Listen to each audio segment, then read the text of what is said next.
Let's get started. Jacob, are you ready back there? Good deal. Today's our transportation meeting, transportation workshop on Tuesday, August 24th. It is 2:01. We're going to call the meeting to order. And again, this is transportation workshop. I think there's some agendas laying around here if you need some. The invocation, Mr. Pickens, will you do the invocation? And Mr. Turner, will you do the Pledge of Allegiance? All rise if you're able to do so. Let's pray. Our Heavenly Father, we just thank you for this day and all the blessings in it, Father God. We just thank you for this opportunity to gather as commissioners and staff, Father, and concerned citizens. We look forward to each item and the presentations, Father God, and the work was done to prepare this, Father God. We ask that you just guide us in the best decisions for Putnam County. In Jesus' name we pray. Amen. Amen. Will you join me in the pledge? I pledge allegiance to the flag of the United States of America and to the republic for which it stands, one nation under God, indivisible, with liberty. Thank you, Commissioner Pickens, Commissioner Turner. Go Gators, by the way. College football starts in 2 weeks, for anybody that cares. I've been watching reruns. You don't know how painful that is. I already know the outcome. Is there any public comments on agenda items? Now, there's going to be public comments when we get to your item, if you're here, but I think that's going to be on an item that we're going to listen to. But you can speak now, or you can wait till that moment and speak on that item that comes up. So however you want to handle yourself, you want to wait till the item comes up? Okay. Okay, good. And Ted? Okay. Just if I seem to not pay attention and get out of line, just go, hey, you promised me a chance, because that does happen to me some. But I'm sure Commissioner Pickens will also elbow me and get me going. Is there anybody else from the public that's wanting to speak on any agenda items? Okay, moving on. We're going to go to our BOCC transportation workshop. I've asked Mr. Troxell to sit up here with us today.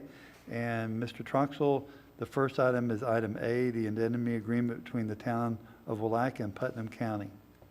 Good afternoon, Commissioners. This was brought to me by the town of Willaca. They got a grant to put in some cameras, and so what they want to do is they want to put one on one of the poles that we own. So this is just an indemnity agreement holding us harmless against when they put their camera up on our pole. May I ask a question? Yes, sir. What kind of surveillance are they looking at? Is this going to be for traffic surveillance, or is it just for security purposes? It's security. They're putting them up at different places, the boat ramp and some other places throughout the city or throughout the town. So, but the one location they want was right there on one of our poles. Okay, so all they're asking us to do is not charge them a fee so they can put it on our poles. Yes, sir. Board, what's your pleasure? Mr. Chairman, I actually talked to Mayor Watts yesterday, and they really just want some surveillance so they could go back and review it. It's not a live camera, and so just in case they may have, some type of situation or incidents they might want to look at. So I think we ought to allow them to do it. Okay. Do we need a hold harmless agreement of any sort? That is? Good. It's an indemnity agreement. Commissioner Pickens, are you going to make that a motion? Yeah, I'll make a motion that we allow them to use one of our poles, I guess it would be, Mike, to install the camera. Yes, it's on the Circle K side of the pole. I'll second it, but I think we need to actually read the resolution, don't we? The title to the resolution. We do. Mr. Pickens, would you like to read the title since you made the motion? Where is that? Page 4 on your agenda. Flip that page over. Just the top of it? Just the title. Okay, Putnam County Resolution 2021-65, indemnity agreement between the town of Willaca and the Putnam County Board of County Commissioners regarding the installation of video surveillance equipment at the southeast corner of County Road 309 and County Road 308B. Proper motion by Commissioner Pickens, proper second by Commissioner Turner. Any further discussion on the motion? Hearing none, all in favor signify by saying aye. Aye. Ayes have it. Thank you very much. Moving on to the next item, Mr. Troxell. Yes, this is the Palm Avenue sidewalk from Druid Street to Silver Lake Drive. It's the construction lap agreement. This one was discussed earlier today in our Julianne's project list. This is just requesting the board's approval and the chairman's signature on the local agency program agreement for construction and project management of the sidewalk on South Palm Avenue from Druid Street to Silver Lake Drive. Currently in the amount of $250,563. We will provide the project management of the construction and engineering inspection contract by our department. But this is federal funds for this. And they will, once the bids come in, they're supposed to pay for 100% of this. Mr. Turner? Is the lap agreement amount gonna cover, is there a match? There is no match. Okay. Is this going to end that project? Because we've been talking about sidewalks along that area for a long time. I'm not sure where all you guys were talking sidewalks, but this is that specific piece there. I don't know if that's what you guys talked about earlier. All right. Mr. Chairman? Yes, sir, Mr. Pickens. Along those lines, Mike, unless I'm missing something, it does say the county agrees to bear all expenses in excess of the total cost of the project.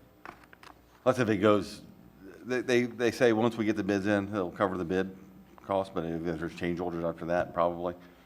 Hopefully there isn't any change orders after that. Okay, but it would be a change order that we would approve Yeah, if we do that. yes. Okay. You want to put this on the next consent agenda for approval? You need it today? No, we would bring it to the next consent agenda. Okay. Everybody in consensus and agreement, waive and support? Yes, sir. Good. We'll move that to the consent agenda item. Next item is Public Works CDBG General Infrastructure Program Round 2, page 47 of your agenda. Yeah, we brought this to the transportation workshop back in July, and we had like 5 different projects, and then we boiled them down to 3, and we consolidated a couple of them. So this was the $22 million countywide bridge strengthening program that we had. Palmetto Bluff Road repairs and drainage improvements for $4.6 million, and then the strengthening of the bridge over West River Road at Fish Creek. So these were the 3 projects that we decided at that workshop to bring forward. We just wanted to bring them forward one more time because we will have to submit this for grant funding in September. Mr. Chairman, we've discussed this previously. I think we should just send it to the consent agenda at the next meeting. Okay, everybody in agreement with that? Waive and support? Waive and support, all 4 of us? Okay, next item is your modified dirt to pave list. Yes, and this one has the addenda to it when we sent it out. You're not looking at the addenda. That's the newest one, but we're looking at, basically 6 miles of roads for 2022. Again, we could tweak this because I want to make sure we get this correct for the 2022 year. But we're looking at Spanish Trail, Tequestra Trail, Broad Street, Bryant Street in District 1, Gillis Street, Tanner Terrace in District 2, Pineway Avenue, Fisherman Road, Paradise Point Road, Paradise Circle in District 3. I'm not going to, you don't want me to read through all these, but, I met with a couple of the commissioners and we went through their priorities. I didn't get a chance to talk to any other commissioners if this met with your needs or not. But what I'd like to do is come up with a consolidated listing for 2022 so we can get this process started.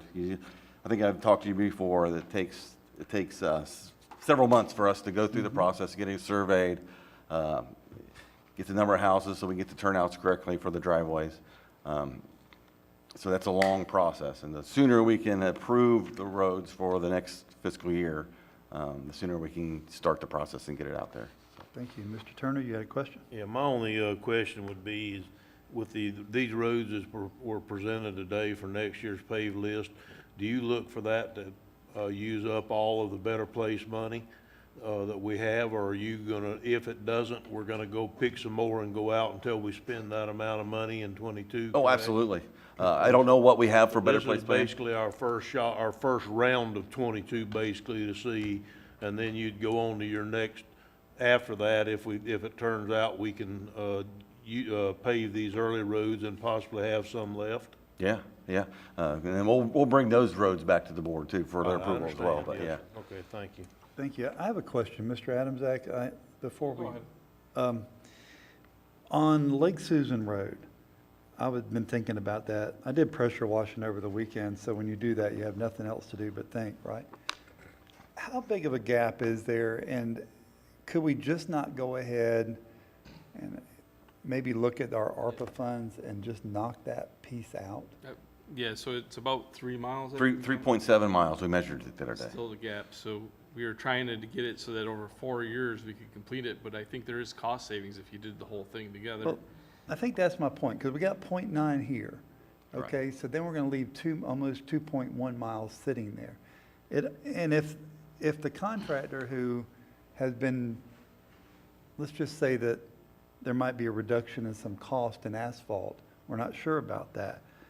I think I'd rather move that one to ARPA fund. I'll keep it here as a placeholder, don't get me wrong.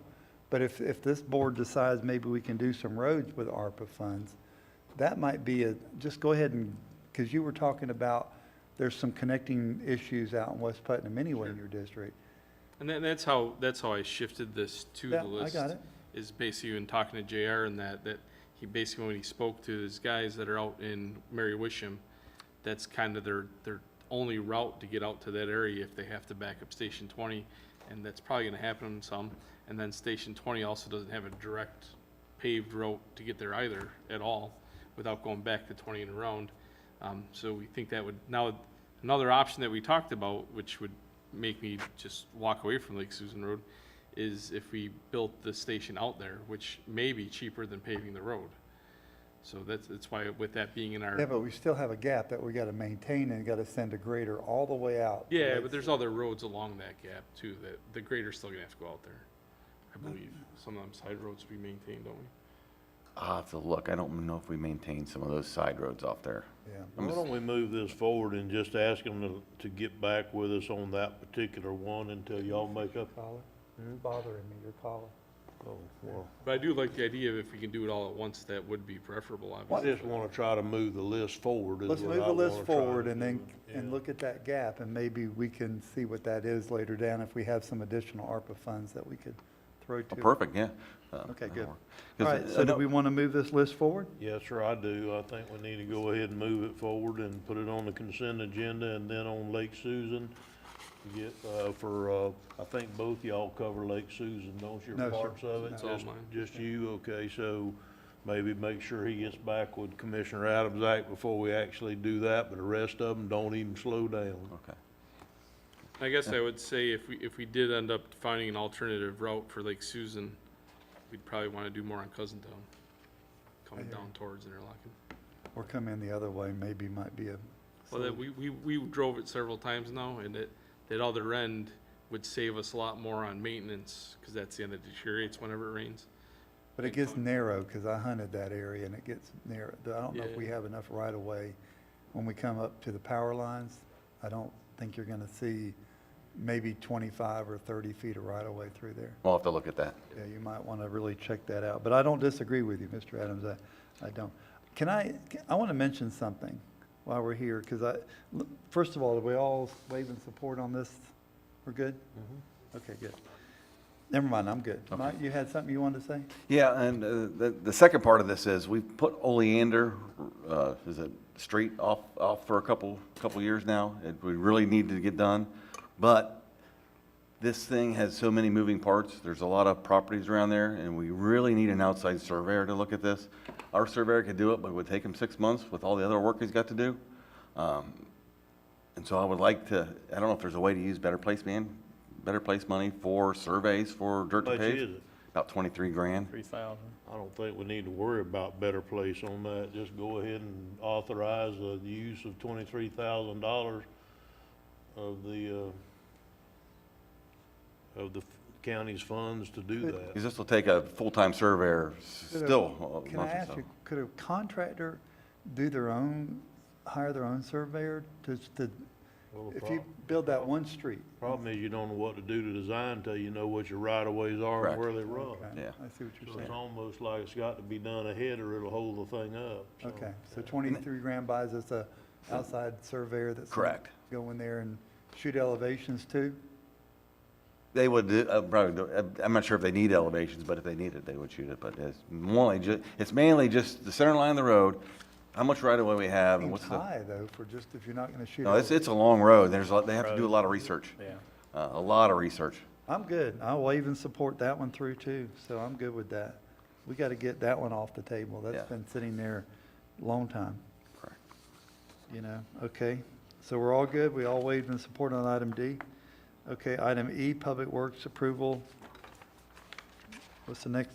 Art Walker Construction? Yeah, this is, again, part of Lake Susan, the state portion of it. Actually, the asphalt's done. However, we have an issue with the drainage on the one side. The only question I had on that one when I read the packet, Mr. Chairman, not trying to interrupt you, Mike, just trying to speed things up here. How come the ditch is so deep? I didn't see any water in it at all with all the rain we've been having lately. I mean, the ditch is like waist deep or deeper.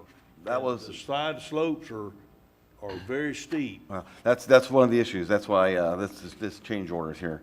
I understand that, but I'm asking why. 'Cause they Is took that all- something we designed in-house, or was that something that came from an engineer? Came from engineer. Well, I think that needs to be the second question, is how come he designed those ditches so deep when they're not sending water? And how come his ditch, if he hadn't sloped his ditches so steep, then they wouldn't have needed to sod the whole ditch for $67,000. So that's my question, is why do we have this? I know that it's not cool No. but somebody needs to, every now and then, they need to talk to the engineers and ask them why. Why? Because it'd be cheaper to fill the ditch in and make the slopes less than it would be to go in there and sod all the steep slopes on the ditches and pin the sod. This thing's so deep you got to pin the sod. It won't even stay there by itself. It won't stay with there if we pin it either, so that's a whole I other. will add to that the neighborhood doesn't necessarily like the deepness of the ditches. I'll bet not, yeah. And so the reason it's so deep there is that they took took all the water. We don't have an easement going to the lake. So all the water has to come down the road and exit in that one spot. That's why it's so deep. It may end up benefiting us if we do the rest of the road too, because that basically is damming the rest of the road. So now when it rains, there's trucks and stuff getting stuck in the middle of the rest of Yeah, the road. I hear you. However, with that, we had them price out several different items. One of them was shown on the original. What's shown here was $67,000. That's for sod and a what I call a gravity wall. It's a block wall.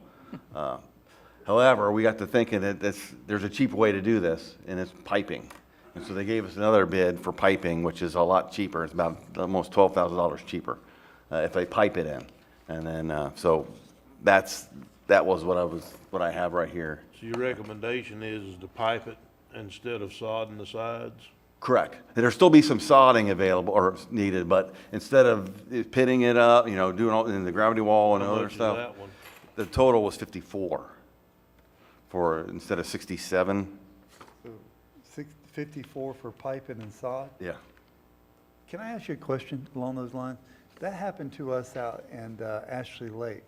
Remember that? Those ditches are so deep out Correct. there and they're so slanted. And then the sodding had to come to us again. So Commissioner Turner's got the right point here, that these people who are designing it are making, because they can't even mow those ditches now. They're so steep. And we did talk with the designer about this, but in FDOT standards, it's 2-to-1 slope, you can sod it and pin it up. But that is ball bearing sand out there and it'll never stay. And it's not even a 2-to-1 slope, it's steeper than that. Well, I'm So with our you. only option is really is piping it or putting a gravity wall in, and the gravity wall was too No, expensive. I like piping and sod. That's cheaper, that's fine. I say we move it forward. We can't fine. stop halfway in the middle of No, a I project. can't. And piping and sod will take care of if we go forward on that gap one day? Yes. That'll serve the same, I'm good. Waving support? Okay, we're all waving the support. Okay, item F, Mr. Troxel? Yeah, we were bringing this back to the transportation workshop about the Gibbs Avenue and the Gibbs Avenue Dam and the Ketterer Causeway. During the last transportation workshop, the board requested, Public Works asked the Division of Water Resource Management if the 60 grand of FEMA grant funds could still be used to complete the conditions assessment and the study and the EAP without county ownership of those dams. And yes, we have talked with the dam safety officer, and she did say that these grants were actually made for private dam ownership. I love saying that word. Right? I can say that legally here. So we've met with the Saratoga Harbor folks a couple times, and my recommendation is for Public Works is we do not declare ownership of the earthen dams, because I show no documents where they were deeded to us.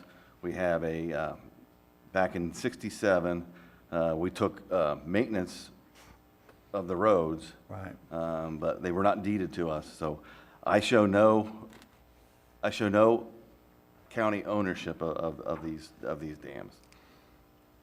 Okay. Mr. Pickens, this is in your district. I know you spent countless numbers of hours, so when I'll give you an opportunity to.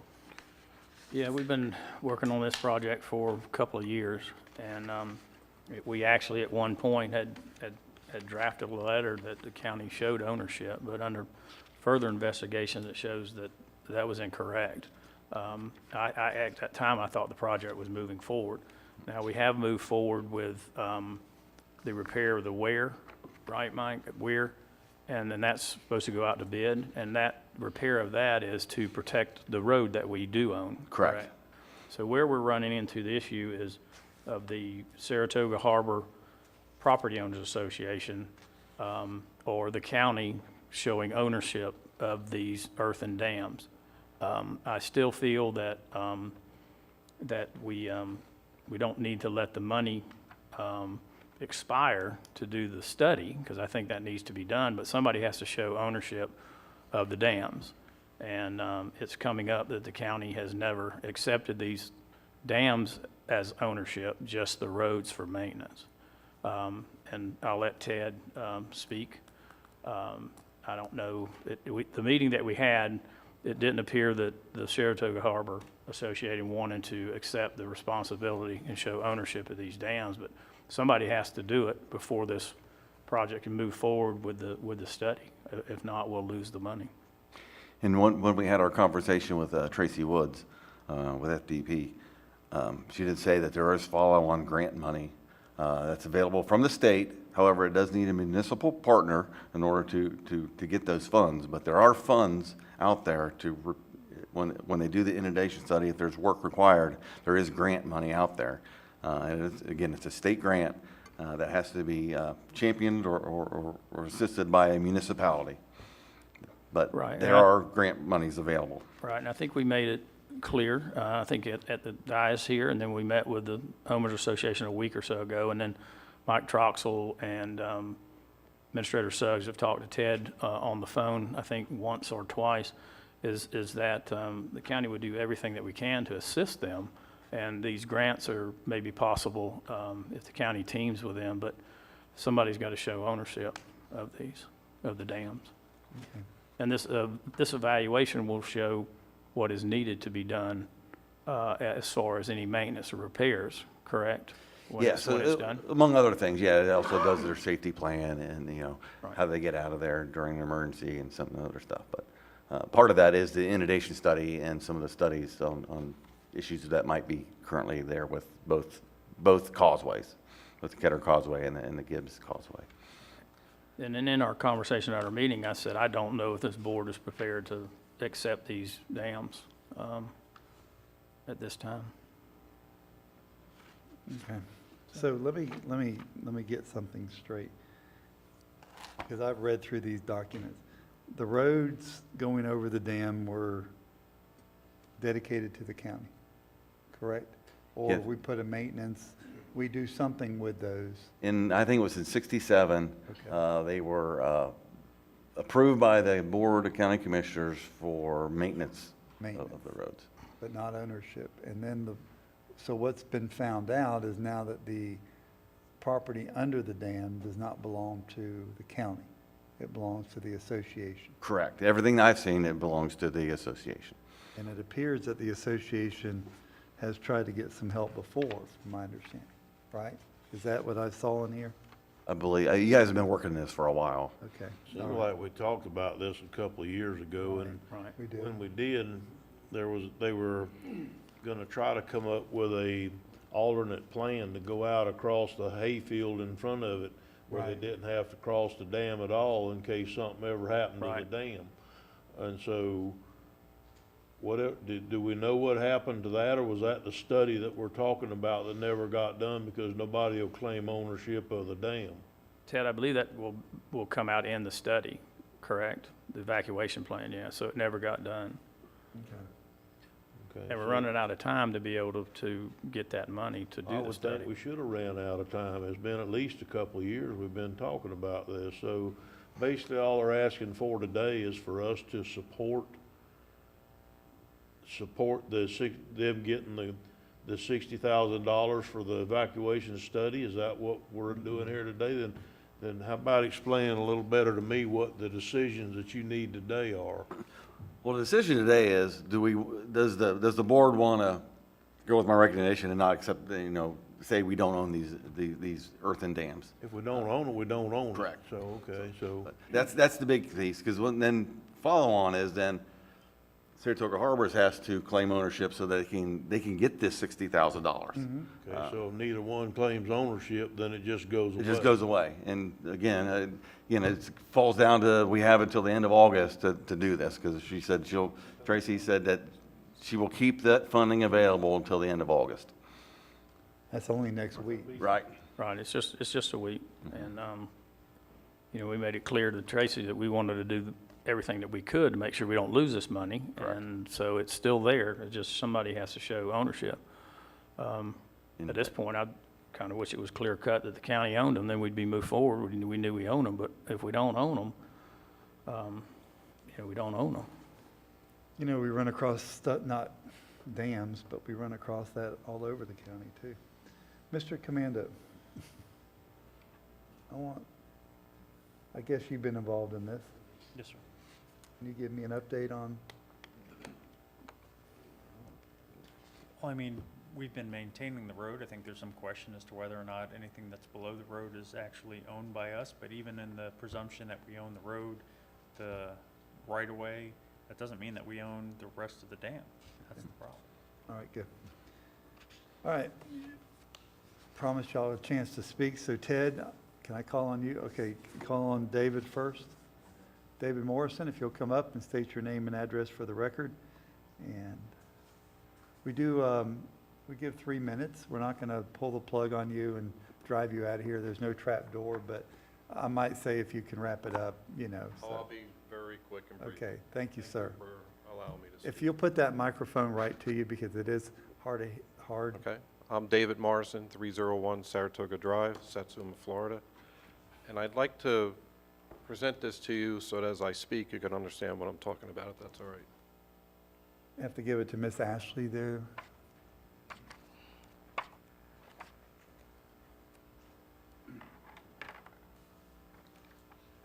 As you can see, that's an overview of the Gibbs Dam. It shows the road, and it shows my two properties. I have the two properties on the north side of the dam. If that dam fails, I lose my waterfront property, and I lose my lakefront property. Now, I understand we're all having discussions here about who owns the property. When I bought my property, my title search says you own it. These are county roads. No, no, I think the just, road was. I just came in Okay, from let's- Alaska. Go ahead, sir. I have been on the road for the last 9 weeks when I heard this was happening. So I've been living in a tent for the last 9 weeks, and I came home for this. In Alaska? Cool. Oh yeah, I drove all through the Yukon. Beautiful It's place beautiful. up there. It isn't is beautiful. So here's my concern as a property owner. While we are arguing over a dam, I have the possibility of losing everything. So let's take worst-case scenario. The dam washes out, and nobody fixes it. What happens to the property that I have on the lake? Who owns all of that ground underneath the lake? Because it's not deeded to anybody. Is that county property? That falls under riparian rights or I'm sure riparian it's rights. deeded to somebody. Whoever it's deeded to, it's not listed on my deed. Well, see, out in Interlaken, there's some areas, I own out to the center of my lake. Not everybody does.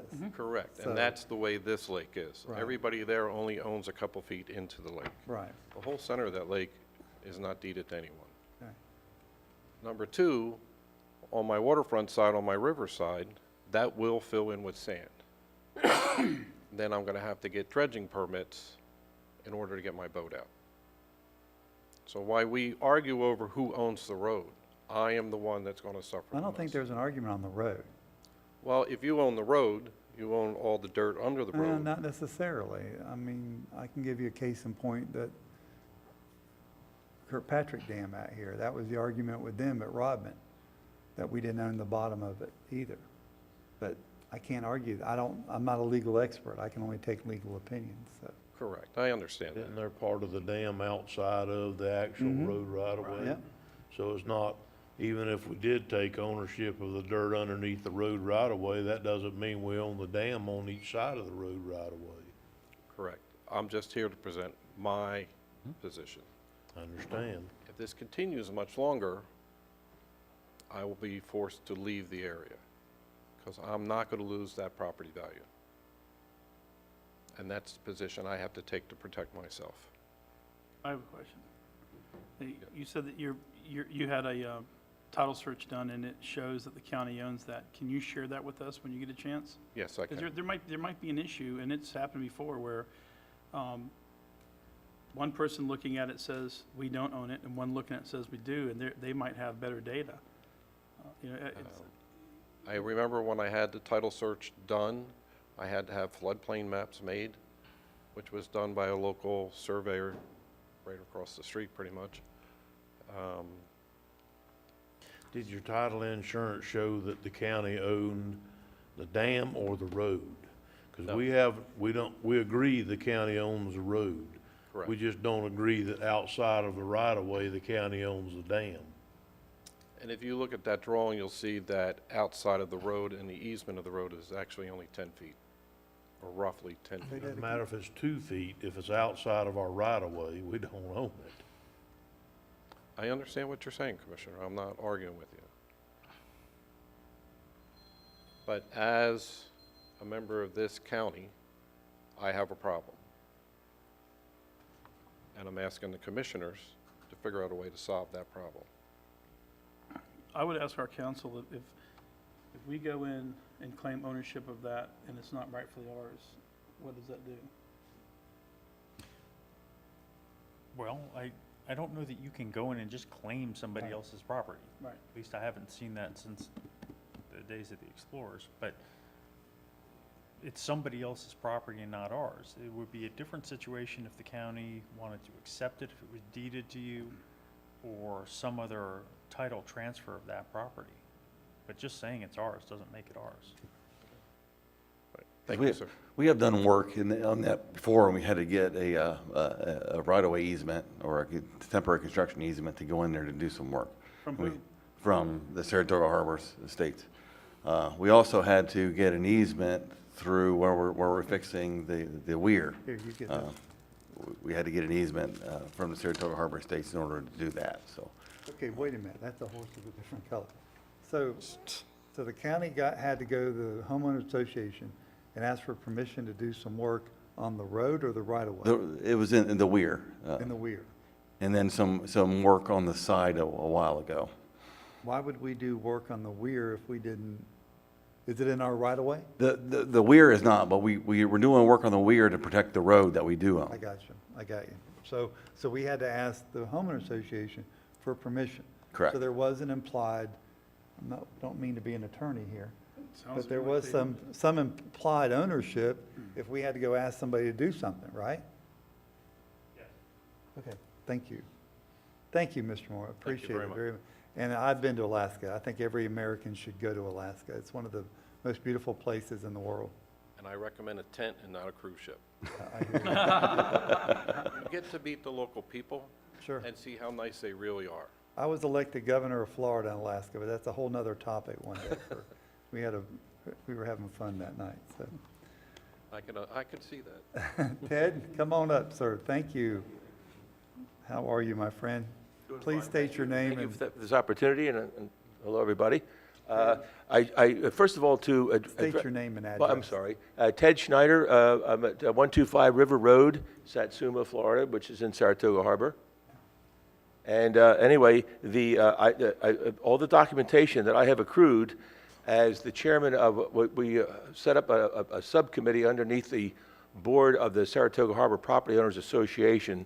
It's called the Safety Dam Committee, and I've been asked to chair it, and I'm also the secretary of our association. Well, in the process of doing research and discovery and so forth, I have come upon several things, of which I passed to you so that you can make copies to everyone as you see fit. Okay? And so all the documentation I'm going to make reference to is with your staff. Okay? I basically want to say that that there is a Florida statute, and I have it here, it's in that folder, regarding the fact that an association can be granted the riparian rights and be deeded those riparian rights or the embankments without demonstrating ownership. It's a Florida statute, and we are grandfathered in on that. And that's I copied that statute there for you. So you can read that for yourself. Go ahead, I'm sorry. There's not copies for everybody. There's only one copy. Right? There's only one copy, yes, but there has to be copies made through your staff for everybody at some point in time. I didn't know what to do about that. But since you're the chairman, it would seem only sensible that you would have it in your hand at the moment. But I want to move on. In May of 1966, the plat was approved by the commissioners, and the lat and longs and so forth, and the type of plat that was done had a lat and long for every lot. So it's basically the same thing as a survey. Then in September of 1968, a resolution was passed, and it's again in those documents. The resolution was passed that the BOCC accepted in the road system. The roads in Saratoga Harbor were accepted into the road system through a resolution, which again is in those documents. Then in January of 2020, I'm running this up to current times. I'm jumping over a lot of things here, but I'm doing it for the sake of time and brevity. In January 24th, there was a joint meeting between our dam committee and Mr. Pickens. You were there, Commissioner Pickens, and most of the staff. At that time, the deputy administrator was at that time Matt Reynolds. He chaired the meeting, and Mr. Nimitz was the acting director for Press Tompkins at that time. And he suggested a title search to clarify this ownership issue, which was done. And in April, I'm jumping again around quite a bit here, because in April, Matt Reynolds indicated here with a letter, he said, I followed up with our legal assistant, and according to our records, the county does own the roads, and they are Class 1 roadways. I will work on, and then he had to provide a letter to Tracy Woods, who she was referenced before, which was done, and a copy of that letter is right here, and it was signed by, at that time, the chairman, Terry Turner of the BOCC. At that time, that was in 2020, and which is right here. Well, This is not to interrupt you, but I don't think the road is in dispute. No, I'm just saying, I'll read the one sentence. It says here, the Putnam County Board of County Commissioners, as owners of the property, that the two earthen dams on Ketter Causeway and Gibbs Avenue voted and so forth. And then the agenda item was moved, and this X was, Mr. Rodriguez took the liberty to put this big X through it, and it was signed by Mr. Suggs, and Rich, you had signed it, and all the signatures of all your officers were here to move this agenda item. This agenda item was then moved to promulgate this letter. So this was in April the 14th of 2020. Now, I'm jumping ahead again, and also we had found that there was also documentation when I sent Mr. Pickens a letter when we had a meeting with Mrs. on the 23rd of June of this year at the Saratoga Harbor Clubhouse. And at that point, Mr. Rodriguez was there, and he raised the question again about ownership. Well, at that point, the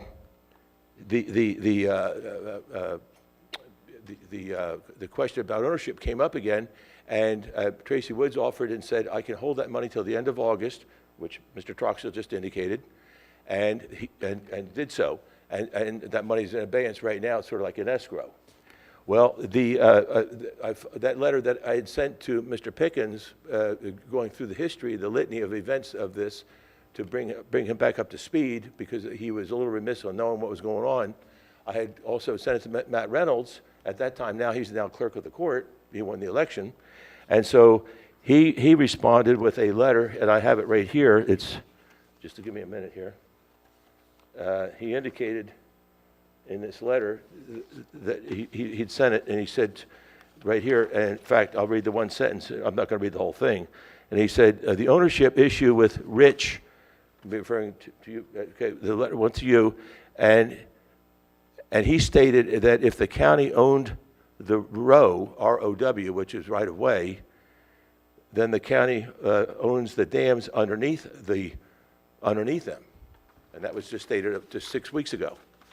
Okay? So the documentation appears to be a lot more prevalent on the side of ownership belonging to the county than it certainly is on anything I can find. And that basically concludes my report. I don't think that it's ever been in question that the county owned the road or the land under the road. No. But the dam is wider than the right-of-way on the road, is my understanding. So it's not like just because we own the road doesn't mean we own from here to that wall on both sides of the road. We own the road and the right-of-way, not everything outside of the right-of-way, because that's what you want us to own. I'm only just going by what the documentation says, and we act according to our documentation. That's all we can act according to the documentation. Mr. Ted, follow Mr. Turner's I understand that We point. can't, here's Now, the weird there part. have been perpetual Okay, but easements I have a granted. question. Go ahead. We came to your association one time because we wanted to do work outside of our right-of-way. And we had to get permission from you, from your association, to do that. So there's an ownership there that you had to sign off and let us do work, let us, the county, do work. So Mr. Turner, if you follow his thinking straight down on our right-of-way, but outside of that, we had to come to you to ask permission, and you gave us permission. So somebody in the association. That was in knew they owned it. 1997. Right. Okay. Is that right? Yeah, 1997, Mr. Hatton, who was the president of the association, granted that because the riparian area, the embankment, the damage and the breach that was occurring, they had to go outside of the easement that was granted to them, which I have documented in my notebook here. That it was why it was outside that easement that was granted where the piping goes for them to reach the pipe. So therefore, they had to enter into the embankment area that was granted in the original plat as private property. Rich, my understanding is we only have an easement for the road. We don't even own the road. So that my understanding, and Mr. Troxell just kind of said the same thing, and that's the last time we conversed about that. We have an easement, which means whoever owns the land under the road gives us permission to have a road there. I mean, so that definitely doesn't establish ownership, it just allows us to work on our road on the easement. Isn't that correct? Because that's how I understand, we don't actually own it. We have an easement to have a road through that. Either way, it doesn't solve the problem on the, Right, but we don't even own underneath the road in this case, I don't think. whether we do or we don't. Again, it's kind of like the analysis stops, whether you have an easement and you have a right for ingress, egress maintenance, or whatever the maintenance Right. agreements are, whatever was accepted into the county road system, in addition to whether or not you own actual fee simple right away. It Right. still doesn't change what's outside of that area. And that's what I said, that's in the email you quoted. So either way, we still can't really do anything about it. Nevertheless, the documentation that I have here certainly is rather significant, I think, and I made copies of it, and these copies could be distributed for everybody if you wish to have it that way. We have some. But We have it. anyway, that one I gave to you is for you. So. Yeah, Chairman, That concludes my report. I know I'm way beyond our time. Oh, you're fine. Mr. Troxel, go ahead. on page 77, 78, and 79 of your packet, that's the permissive use agreements that were drawn up, that you mentioned earlier back in 97. So if you look at those pages, it says that they're giving us permissive use for us to go on their private property. Okay.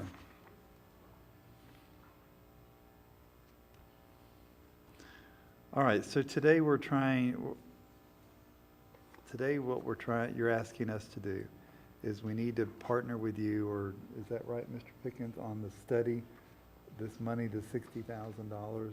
Is that what I'm hearing? Yes, I think that's what the county wants to do, but the problem is can we? Because evidently from what information has been given to us from our legal side and staff is we do not own the dams. We either have an easement or show ownership of the roads. I wish we were saying that we own these and we could move this forward and we would solve this problem. But it doesn't sound like we own the dams. So somebody's got to show ownership. And correct me if I'm wrong, the Saratoga Harbor Property Association does not want to assume ownership. That's correct. But I don't know how you can't, because you've already, back on a certain date, the Saratoga Harbor Association had to give the county permission to go in there and do some work. So how can you not, at that time, you owned it, or we wouldn't have been able to use it. We wouldn't have been able to go in there and do anything. And now you're saying you can't, you don't want to own it. No, I'm saying that the piping and where the actual, if you want to call the dam itself, if you're talking about the entire embankment that goes from one side of a landmass to the other, the water that progresses beneath it is what I'm talking about. From an operational standpoint, that is what I'm referring to, the piping system, and that had to be serviced. And to service it, they had to go outside of the easement zone, which required them to go into the embankment area that was deeded at that time when if you look at the plat. Yeah, I got that. Okay, but- that was where that came from, and therefore it would have been trespassing if they brought in their heavy-duty equipment to do that without getting a permission to enter that property. Mr. Turner?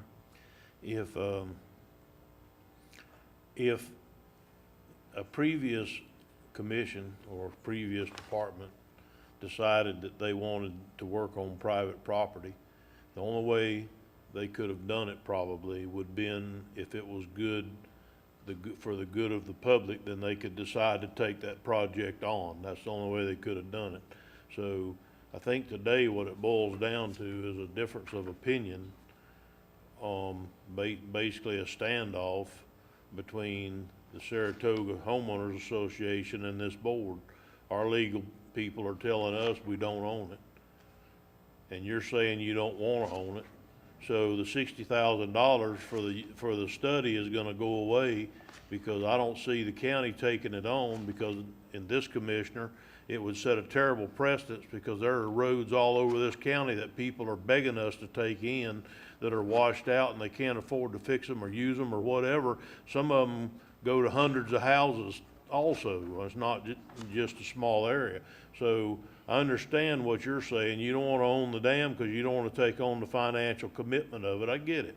Well, the county doesn't want to own it because they don't own it. Our people are telling us we don't own the dam. So the only way we could do it would be if somebody turned it over to us, and you're still going to lose your money, because that couldn't happen in a week, I don't believe.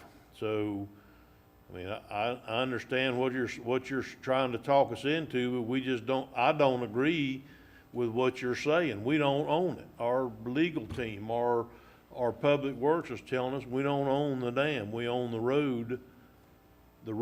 And if we have an easement, I'm not so sure that we own it to the center of the earth under the road either. I just think that maybe we own the road and the right to have a road there and the right to maintain the road. But I don't know that we even own the land underneath it if we just got an easement. So, you know, I hate for us not to be able to get there. This is one of them deals, and we have been talking about it a couple of years. I thought we'd had it resolved, but evidently we didn't. But in order to get the $60,000, it looks to me like you got only one option after listening to the board today and listening to our legal team, is that your homeowner association is gonna have to take ownership to apply, and then this commissioner would then support you getting the money to do your study, but I'm not gonna support the county taking over the dam.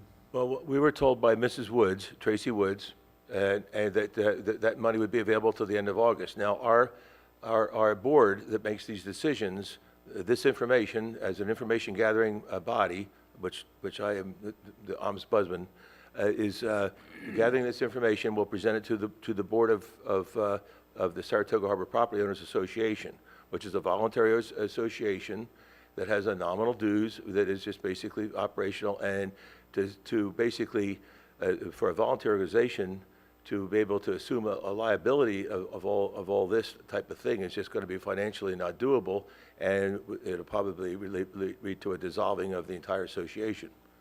And that's the way I see it. And so I just don't know how you can ask people to come up with the funding here to maintain this, to do this. It's just impossible. And so our board meets again on the 18th of September, which is after the monies are available. And we were told we could just get back in line again, and that when the next time monies are available, then we'll be in the queue again for another option. Right now, there's three what we call high potential risk dams. There's two right here that we just are talking about. There's three in Clay County, and there's about another 95 or so around the state. There's about 100 of them throughout the state of Florida, and we have two of them right here. So I'll take it back to the board on the 18th unless the board has an emergency meeting ahead of time and see if they can scurry. And I don't know what the disposition will be. I'll certainly notify you as soon as possible, and we'll go from there. I think that I'm only speaking as this commissioner, but I would be willing to say that if y'all decided to call a meeting this week and you wanted to take ownership, then I would be willing to say that at that time, instead of having to come back in September to another meeting, that we would automatically support you in seeking these funds. If you decide not to take ownership, then it would be up to y'all to decide where to go from there. But that would keep you from having to go and ask for this $60,000 for this study next, and hope you get in next time around, if you decided to take ownership of the dam. So that gives you that option. Now, that's, like I said, that's just me talking, and the board would have to vote on that, but that would give you the option that if you decided to take ownership of the dam, you could apply immediately for the $60,000 before the end of August, and it would be available for you. If you decided not to take ownership of the dam, then the money's gone, and you just have to figure out what's gonna happen in the future. Yeah, logistically, I just don't know if that's possible, only because of the fact that our membership, it consists of 40 or so residences within the Saratoga Harbor estates. And so for us to reach out to all these people and get a reply within a week and here and scramble within this period of time, I don't know if logistically it's possible. But we could make the effort, but... If you don't wish us to support that, then that's fine with me. You can just go ahead and do as you please. I was trying to give you another option if it did happen. Right. All I was doing. You done, Mr. Yes, sir. Pickens? Yeah, thank you. And I agree with Mr. Turner. I think, Ted, we made it clear in the meeting that we had that I felt that, I didn't speak for each commissioner because I can't do that, but I felt that we would support as much as we can with moving forward to getting the study done. And we have supported, the community by using tax dollars. This is, we're paying for the wear, right? Correct. The county is. So that's county dollars to repair something that probably the Saratoga Homeowner Association did not have the money to do. That's not here or there, but so the county is doing that. So that's showing support, for the road, to make sure the county road is not damaged. So we're doing that. The only thing is just for the county to accept ownership. Doesn't look like that's gonna happen. And I mentioned that in the meeting, that I didn't believe that the commissioners would want to accept these dams, because there's hundreds of roads that people will want us to accept also. So I would suggest, now you explain that there's X amount of members that would have to vote on this, but to call an emergency meeting, because I surely hate to see you have to get back in line, and maybe wait a couple of more years, to get funding to do this study. I'm sorry this is turning out this way. I wish it was clear cut that we own these and then we could just move forward, but it's not. But I hate to see, but somebody's still gonna have to show ownership of the dams to receive the money at all. So, Also, I could say to you, Commissioner Pickens, is the fact that in April, that letter that I had held up, it indicated to Tracy Woods, gave her basically the requirement that she needed to have a letter demonstrating ownership to get the $60,000 grant, and she sent an email reply to that effect. It's in the documentation, and sent it to Matt Reynolds, and I was copied. And so things proceeded at that point. And this was in April of 2020. Now, over the course of, 18 or so, 17, 18 months or so, here we are on the presumption that it appeared that everything was working out just fine. And here we are at the last minute scrambling over an issue like this that is just uncalled for. Well, anyway, I just want to point that out, that over the course of the 17 or so months, Tracy Woods was acting in accordance to, and when Mr. Rodriguez raised the issue again about ownership at our meeting, that I wrote the letter to you the month behind it, and when I held the day behind it, when I held up the letter, he was flabbergasted. He wasn't even aware of such a thing existed. So, how he has the prerogative to raise the issue and put a big X through a public document that was signed by everybody over here, I don't know how he has that liberty or that prerogative, but, Mr. Chairman, it happened. Mr. Chairman, if I could. Mr. Stokes. As Commissioner Pickens will allude to, we were in a meeting a couple weeks ago. We understand why the X was put on the agenda. It means it was already part of the packet. But furthermore, per our conversations with Tracy Woods at DEP, she's holding this slot for this funding through August 31st. I just spoke to Mr. Rodriguez, and the only thing that's required, according to Mr. Rodriguez at this time, is just a letter to Tracy Woods, just declaring who has ownership, and then that grant process can go through, and it will be, it will be $60,000 for the study. According to Ms. Woods as well, these grants were originally designed for private ownership, and she was a little surprised when we talked to her, Ms. Trossel and I, that the county was even involved with this. But either way, once the inundation study is done, there's also grants available for private ownership then to assist them with whatever required maintenance fees or processes needed. So that really is it in a nutshell, is that it's still available to the Saratoga Property Owners Association, either for the $60,000 inundation grant as well as potential money for repairs. The only thing that would be required of the county if this process was to go through was for us to champion and be with them on the grant process as the municipal organization to assist them through the process. I understand this. Everything's ready to go. It's just a matter of forwarding that letter of ownership to Ms. Woods at DEP. and I think we spoke about the county would agree to do that, to champion with y'all at whatever we can do, even after the study is done, is to try to secure some monies for any or needed repairs as it moves forward. Well, as an information gathering body here, and I'll just leave it with this, and I mentioned this to Mr. Suggs, and we had a phone conversation the other day, back on Thursday, just last Thursday, and the board of Saratoga Harbor Property Owners Association requested documentation. They say, they can act upon not hearsay, not things that are being said, but things that are in print or in writing or that hold some kind of credibility they can act upon. And so if we could somehow, we can get documentation that I can present to the board then would be able to act accordingly to documentation and not to what is being said, okay? Because That's a simple phone call, Mr. Chairman.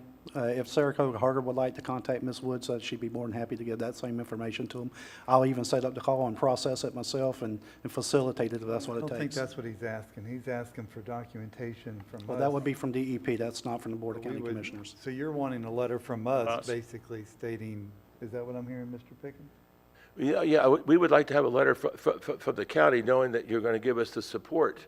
As I said, you're saying that you will, but like I said, the documentation evidently that I presented here today during my time evidently is not very valid, obviously. So further documentation leaves us in a quandary. Are you there? I think, if I could Hold on, just, for a question. second. Hang on, a sec. I got one. On October 19th or 17th, you wrote a letter regarding the Saratoga Harbor to Tracy, right? So you had the authority from the association to reach out to her about the dam, correct? I'd have to look at my notes. Well, it says, I'm in receipt of your letter dated October 17th regarding Saratoga Harbor Property Owner Association. And it's to you. She's responding to you. Yeah, okay. So somewhere, I'm not trying to make a mountain out of a molehill. My point is, because I used to be president of an association myself, and it's hard to get landowner association people together sometimes. But somebody gave you the ability to reach out to her and ask her about this. And it almost seems to me like you knew there would be some private money from DEP. No, you knew there'd be public money from DEP for private dam, because that's what we've just been told, basically, that that's where this funding comes from. That's what this person does. She's in charge of private dams or whatever for DEP. Well, the You understanding. reached out to her with some type of implied authority from the homeowner association, right? My point is, if you had that then, you should still have it now in order to get this study done. And the study I wouldn't leave $60,000 on the table and walk away and get back in the queue. You might not ever get it again. Well, that might be true. On the other hand, the only thing I can do is take this back to the board and take the disposition of this body. And when I obtain your minutes from the meeting here and so forth, I can share them with the board, and the board then can act accordingly and so forth, and at a time that would be Okay. in accordance to our president, who's not here today. Gotcha. And it'll be his decision to call a meeting. Mr. Rawls, you have the floor, sir. I agree with Commissioner Harvey. I don't think you need to have a board meeting. I think somebody just needs to write the letter and get it done. That's all they're asking for. You guys can hash out the details of it later. Right now, it looks like y'all are rightful owners. You have a rightful representative, whether it's your president or vice president. Somebody just needs to bang the letter out, sign it, send it on. You'll be able to participate in the grant. And we can send a letter out.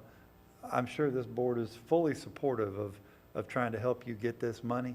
We could get that letter out with Rich could probably write something up immediately that, no, No, he needs a letter of support. I'm talking about a letter of, yes, I'm talking about, no, but a letter of support from the board, we could get that drawn up and we could get that signed immediately that you could take it back. Well, I mean, like I said, I'm not in a position here as the chairman of the dam committee to make these decisions. I have to take them, okay. And like I said, there's also discussion that we also have an attorney on a retainer to interpret all this documentation to see how we should proceed. Okay. Mr. Pickens, do you need a letter of support that we could do today to get this to them? I would think that would be appropriate to do that, and a letter of support to, to assist you in whatever way we can, other than we can't show ownership of the dam.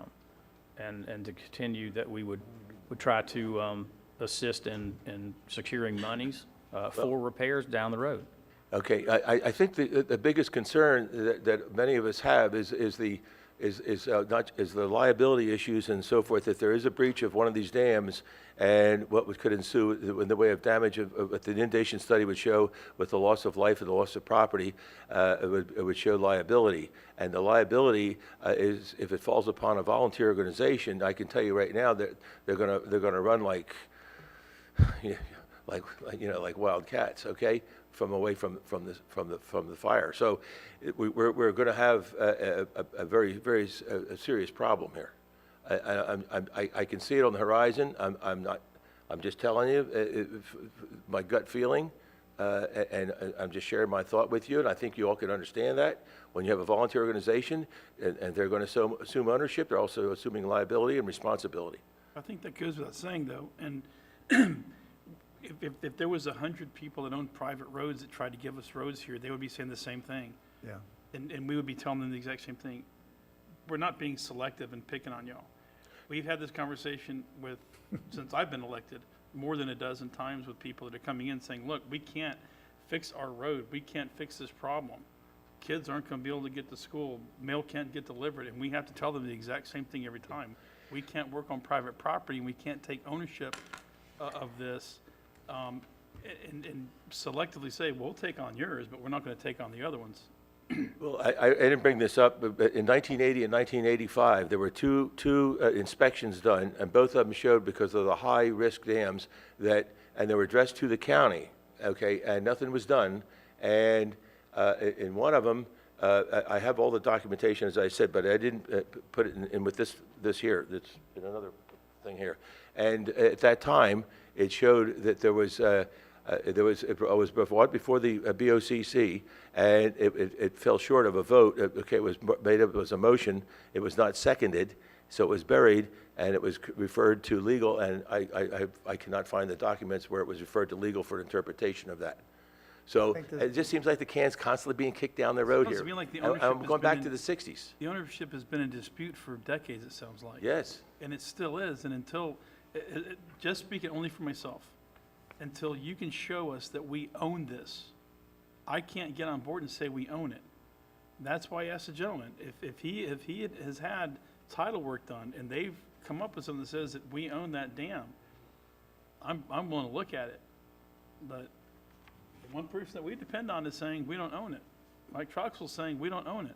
Yeah, it's just a shame that it's come down to a week here, that the $60,000 is languishing here, that within the next week or so. You guys have an opportunity to save the $60,000. Yeah.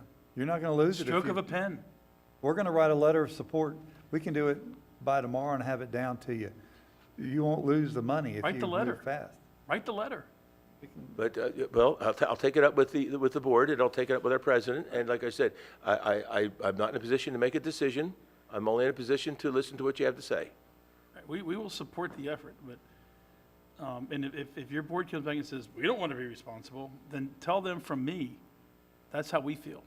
Mr. Chairman, we could debate this issue all day long, but it's going no further than where I see it right now. So Your EOC, gentleman from your EOC suggested that we would get a hold harmless clause. Well, I mean, you just can't say, well, you can't hold us harmless. From who?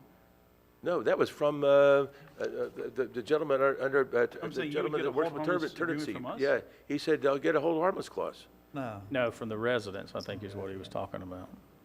Anyway, it was from a gentleman that, I can't remember his It name. was J.R. Grimes. He Big guy, attended, he real big attended the guy. meeting. Yeah, Yeah. it was J.R. He attended the meeting. Okay. So the best I think we're going to do, and we're all, from what I'm hearing, is we're all going to, we'll support your effort to get the money to do your study. That's as far as we can go right now. And we'll support trying to secure funds as available, right, Mike? To help with the repairs. And we're already doing, what, $60,000 worth of repairs to the wear. Correct. So, And that's tied up with the Army Corps of Engineers and the DER, and that's been since February. And so that's why that's on hold. And I checked into all that, and I even called Tracy. I said, can't you get hold of the district here, the St. Johns River Water Management District? So that didn't go anywhere, anyway. So here we are.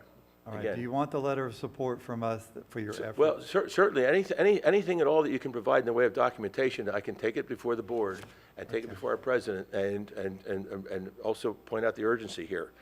And that's the best I can do as a spokesperson here for this committee. I think you did well. Okay. Thank you. And thank you for your Appreciate time. Thank appreciate you, your Ted. comment. I'm sorry it was so long. No, you're fine. Okay, let's, I need to take a 3-minute break, okay?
Move on with our transportation meeting. Break time's over with, if everybody can find their seats. Jacob, we back on? Thank you. And item G, Mr. Troxel? Hey, good afternoon again.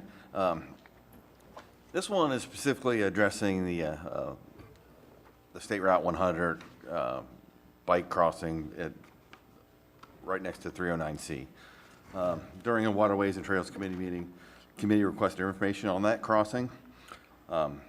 They have reached out to FDOT for additional information, and it was communicated to us that there is no funding currently allotted for this project. However, it was discussed on FDOT to put a crossing across 100 right there. Yeah. They are aware that this is needed. But one of the things we want to do is have the board provide just a letter to get the process going again and see if they We can put already it back do in. that? I thought we already did it. We already wrote a letter supporting that project back a year ago, Yeah. more ago. That I don't remember, but we can look and see if we Well, we support need it. another letter. The first one didn't work, or we need another letter because of this go-round, or, but we've discussed this several times over the years, and I don't think anybody's ever said that we didn't support it at whatsoever. As long as we don't have to pay for it, we support it. I think that's been what's been said all the way along. And that's why we bought that property down there too, from Ronnie Allen. Right. So we'd own that corner. Yeah, I mean, everybody in agreement to go ahead and sign it, because, yeah. I'm okay as long as it's just saying that we want it, but we don't want to pay for it. Yeah, I'm fine with that. Yeah. Yeah, Don't it's, need to run off very far, Craig. I think you're next. See this one in my name. page 111 states that basically recommended strategies or funding opportunities for the county can pursue improved safety and reduce risk at this location. But there was an issue though that my understanding is the DOT didn't like being that close to those Springside Cutoff and 100, and so they were trying to find a different crossing right there. We do own property to the east of 309C there too. We bought that. I think we bought that. I think we own that. We owned that, I think. So yeah. All right, good. We're good with that. Next item, item H, Waterways and Trails, Putnam County Trail System. Mr. Rawls, you are the chairman of that committee, correct? I pretend to be. The real Well, I'm chairman gonna- is standing in front of you, no. Well, no, I'm Um, going to give you the opportunity to introduce Mr. McLean and go from So, there. you know, in the past, we've talked about waterways and trails as a commission, and one of the things we've been talking about since we got out of COVID is trying to get back on track to identify the trails that we need to make application for, identify what it's going to cost to maintain the trails, and start moving things along. The trust fund for the trails that we've discussed, would like to you know, get that moving forward. And then Craig's going to bring you, excuse me, bring you up to speed and talk to us about where we are with the gaps that we have. Hi, Craig. There you are. I didn't have to call you up. You're already there. Gotta know the drill. You're like you appeared. Glad to be here. Good afternoon, Chairman and Commissioners. It's good to be here again. Before I jump into some of my prepared notes, I did want to share on the State Road 100 crossing.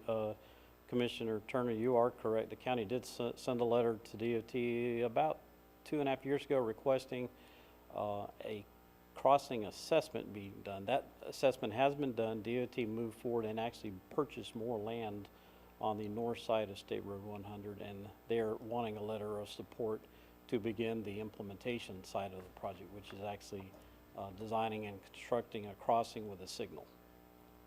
So it's Right kind there. of the next step. May I ask you a question? Is it right there at the property we bought from Allen? Because I think your concern was there was too much going on right there from Carolyn Davis's house, Springside, or 309C, so. It's in that general area. I don't think DOT has an exact location. They basically purchased the land across from Springside Shortcut all the way up to where that little house was. It was Yeah. recently moved. So Right. they have plenty of room to work with now. So I think this letter basically lets them know that the county wants to move forward on the implementation of the crossing, and they'll get into the design process and work with us on that. Let me ask you this. Mhm. Well, no, because they'd have to cross two roads, but would it be easier if that intersection is a problem, if we do own the land? I think we do own the land to the east of that. We own some land east of 309C. I think Ms. Moats owns some, and then we own some. But that takes you up to where that little house used to be, almost, but then you'd have to cross 309C again. So, but that's a busy intersection right there. There's a lot happening. There's a lot going on in that area. I mean, a good reach out to DOT on this with a letter might also be to send the county's land ownership map of that area. That may help them know what they can work with if the county is willing to allow some of that to be used. Okay, Mike, could you, when you send that letter, we could send a map and just, if we do own that property to the, I know we talked about that, Craig, because that was a concern of yours too, so, okay. But go ahead. Okay, all right. So jumping in first, I want to express regrets for Sam Carr. He's our vice chairman on the waterways side. He's currently the caregiver for his wife who's recovering from some illness. It matters. And the next step is essentially wanted to share that this discussion today is essentially a continuation of the presentation that Sam and I made in March of this year. And recently, independent of each other, Chairman Harvey and also Commissioner Rawls requested that these items be brought back. So based on that request, I put together the package. There's 8 items that can run through those. Some high-level notes. Over the past 30 years, a tremendous non-county investment has been made in our paved trail system. We essentially have a 50-mile linear park, of course, with a unfortunate Palatka Gap that we're also working on as part of this agenda. And also we're working on the other trail system then of the St. Johns Riverside Loop from East Palatka to Crescent City. Putnam County has developed a well-respected program. It's admired across the state. Additionally, regional and local user groups like the North Florida Bicycle Club with 1,500 members host cycle rides up to 700 riders per event and are excited to see our systems grow and to regularly support our local events that support charities such as Women's Resource Center and the Florida Home Parks and Heritage Association. Mr. Chairman, for our 8 agenda items, are you okay if we handle them one at a time and reach consensus or agreement on each before starting the next So item? that's what I was going to say. On item 1, though, you and I had discussed, I know that the board had discussed a long time back, I don't know how many years back, of trying to set up a fund for maintenance, just add a little bit into a Okay. fund each year. But since you and I talked, you were more leaning towards doing away with that fund. Well, I don't want to say doing away with that fund, but having a person keeping their eye on the ball on trails more than the fund right now, in lieu of, or maybe in addition to. I'm not- Probably in addition to. Okay. Chairman. Like a part-time person at Parks and Rec, let's just throw it out there, the conversation you and I had. Part-time person, They got me. warden. What's wrong? On item 1, I just have a couple of comments. Okay. All right, sorry about that. No, you're good. You can jump up and down if you want. I don't need You to. need a button. We need to get you a button. I've requested a button. Yeah, okay. So that's what we had talked about, was possibly looking at raising the trail, because I told you my story when I went to convention this year. I'm sitting across from Kathleen Starkey, Commissioner Starkey in Polk County, Pinellas County, and she was just Google-eyed, and excited. Putnam County, you got all these trails, and her family donated land for trails. And she just went on, and she told me more about my trails than I knew about, frankly. She was just giddy to herself about this. So, but we talked about the fund and then a person to keep her eye, because I think our conversation was more to the effect that if a person kept their eye on the fund, they could find monies to support those funds. Right. Okay, so Ms. Julianne has a comment she wants to make on item 1. Yeah, Chairman, just on item 1, I was invited to attend a Trails meeting a few months ago where this particular topic came up. And I have reached out to the clerk, obviously, because they're our finance division. And Mr. Reynolds is doing some research on item 1. Obviously, there are some pros and cons to setting up a dedicated trust fund. And I believe it would be my recommendation to get the benefits and the consequences of that particular action prior to the board making a recommendation on item 1. And I did reach out to Mr. Reynolds. He has been busy, but he is working on gathering all that research for us. And he'll be able to give us some pros and cons to if we were to move forward with that dedicated fund for trail maintenance. Gotcha. Mr. Turner? Okay, I'm not trying to jump ahead of you, Craig. I didn't know if you were at a point for me to talk about your different ones, or do you want to go ahead and cover them before I take a shot at you? We're just gonna It do might be more We're doing item structured one, to right? stay on one. Well, Mr. Chairman, okay, I'll wait. I think that they all need to be taken as a whole. There's eight requests here that I see. I read the packet, 8 requests. The first one's for $15,000 annually, when it boils down to it. The second one's for $500,000, the third one for 50, the fourth for 50, the fifth one for 95,000, for $745,000 commitment from the board, and then transfer the duties of the maintenance to parks from Public Works, and then to get on anything that the trails comes up with, they want on to be one of our legislative priorities, which we only have 2 or 3 of, and then they want to be a part of the Florida Trail System. Did I miss something, Craig? Sound like a good summation? Okay. Okay, so basically, we can sit here long, and I'll sit here as long as everybody wants to listen to this. Is not a problem, but I'm gonna tell you right up front, for us to take $745,000 additional that we don't have, we're fighting today over people's insurance, or rather how much of it we're gonna be able to pay and how much they're gonna be able to pay. So I can't in good conscience say that I'm gonna give you $745,000 for expansion of the bicycle trails in Putnam County when I'm trying to figure out how to keep somebody from losing their health insurance.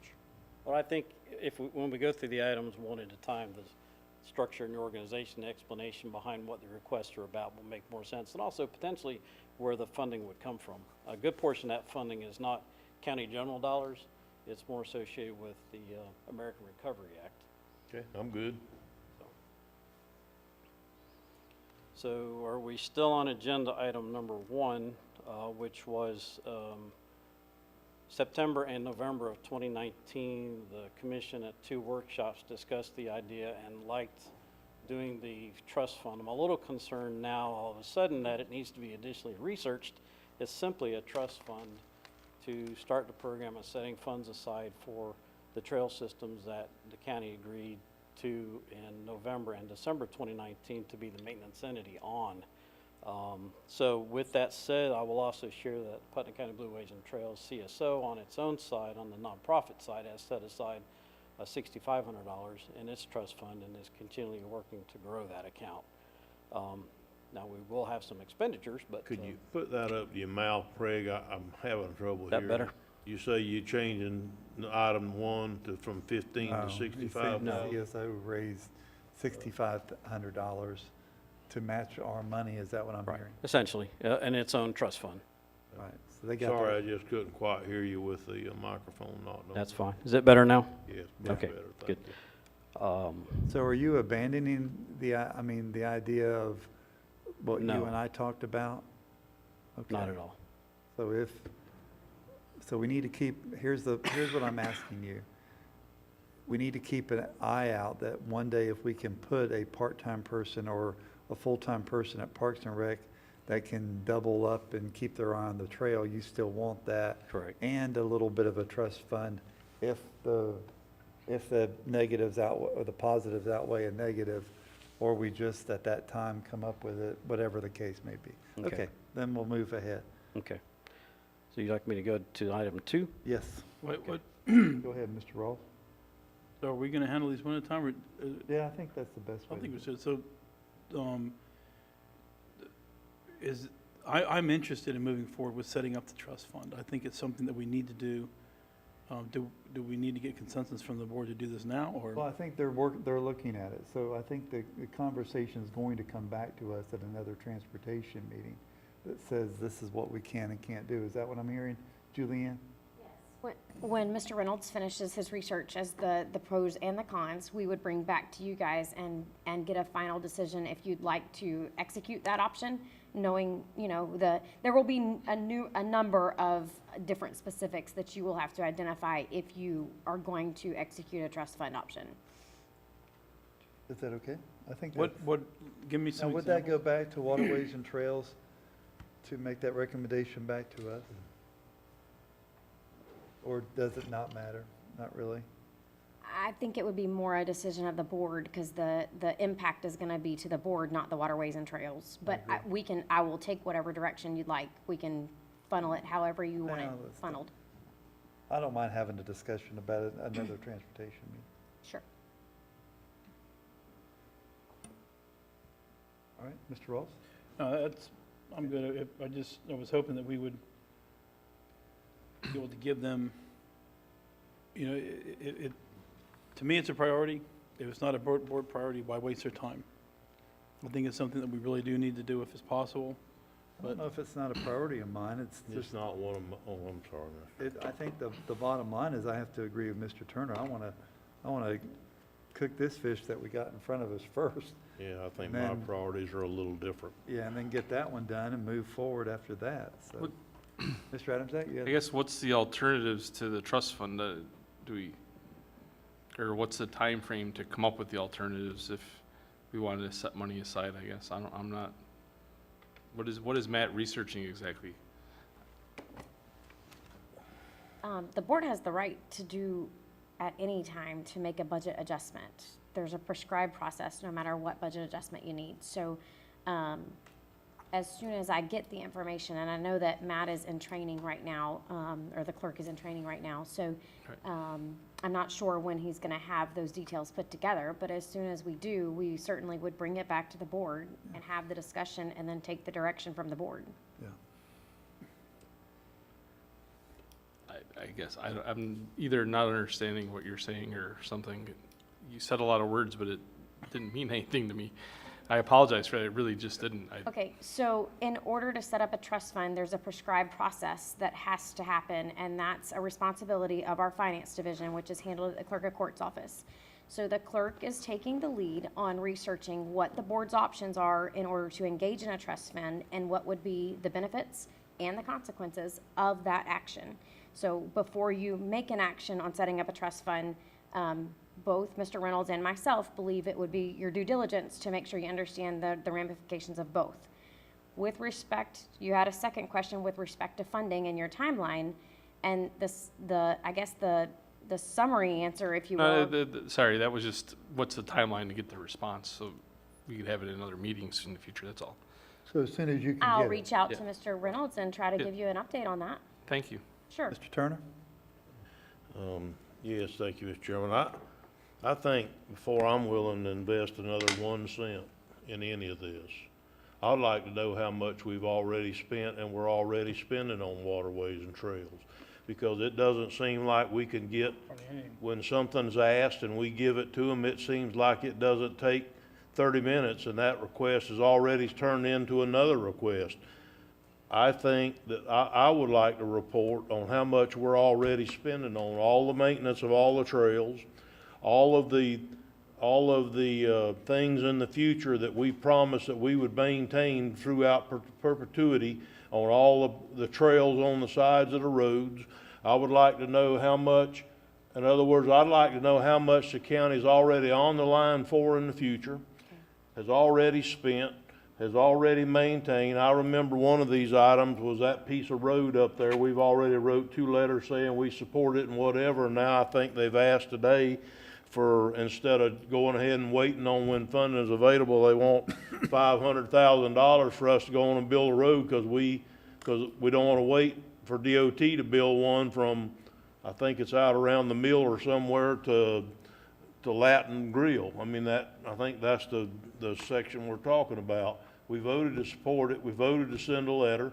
Now Waterways and Trails says, well, we want you to just go ahead and pay for it. Sorry, I'm not. I'm sorry, Craig, I'm just not.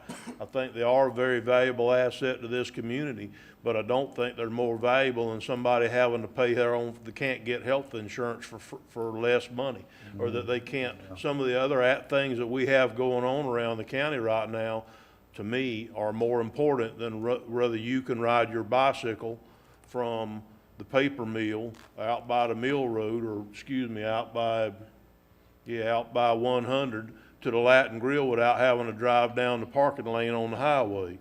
So I understand what y'all are wanting, and I'm not saying it's not a good thing for the county to have the positive press of the trails or what have you, but my priorities just aren't with you, pal. I'm just sorry. They're just not there. That's why I've got to know how much money we're already spending on this before we just go up and pony up any portion of 745 plus whatever we would or would not put in an annual fund. I've got to have that information. Thank you, Mr. Chairman. No, I think that's a great point, Mr. Turner. Mr. Adams? And I agree with most of that. I mean, I definitely want all the information we can have for every decision we make, so that's a great thing. I guess what would our expectation be for the time frame to get that information? I think that's going to come from Mr. Troxel. Mr. Troxel, you maintain some of it now, right?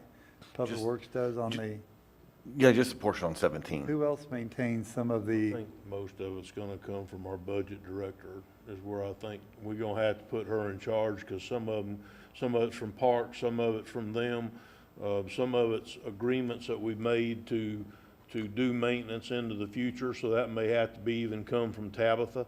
You know, I'm not, because that's an agreement portion, I just think we need to make a request that our budget officer, or deputy administrator, whichever hat she's wearing at the moment, or she would like to wear while we ask her to do this for us.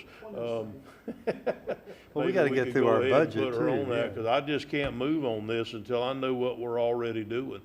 I mean, I just can't get there. We got too many items that are, to me, much more a higher priority.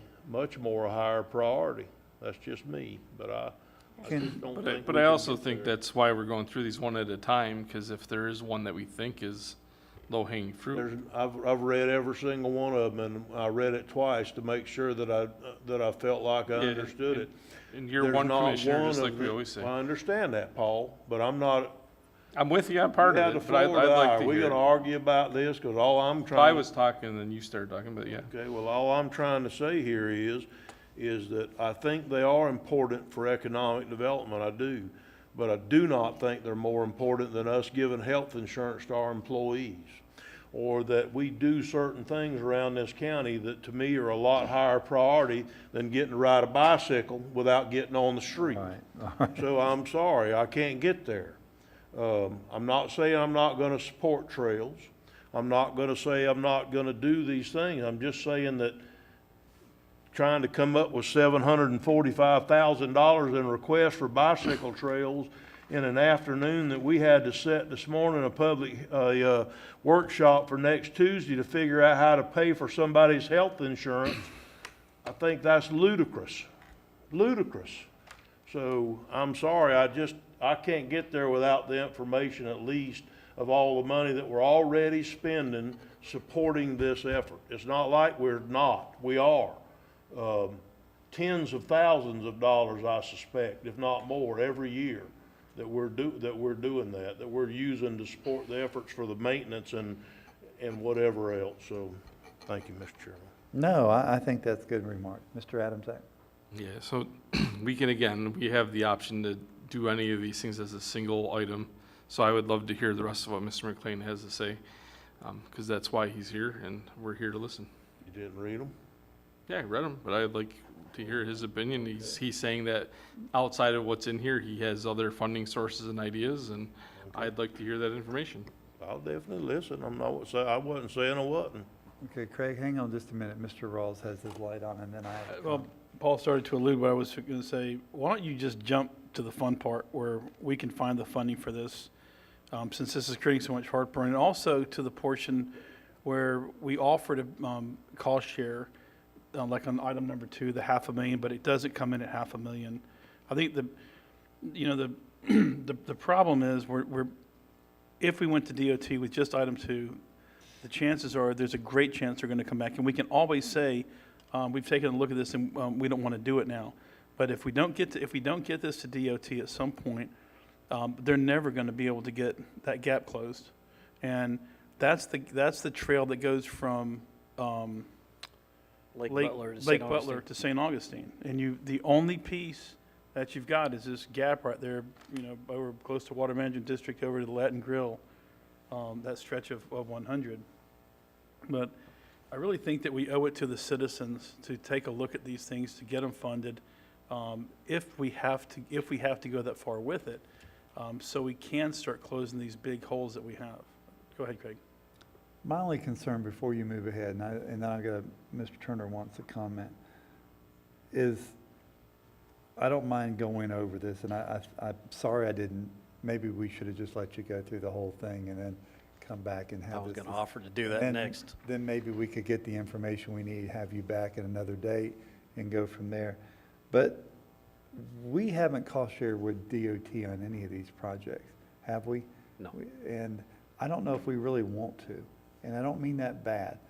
You know, this is something that they really wanted to do, and I'm not saying, I think we should hold out to the last moment and say, if this project can't get completed because there's not enough cost share, that's a different topic. But I don't know if I want to jump out there right now and say, hey, we'll pony up 50% if you'll pony up 50%. I'm not trying to degrade that. No, part. the two projects that Okay, are. but hang on just a minute, because Mr. Turner wants to make a comment, then we're going to go. I'm going to let you go through the whole thing and not be stopped at that point. Mr. Turner?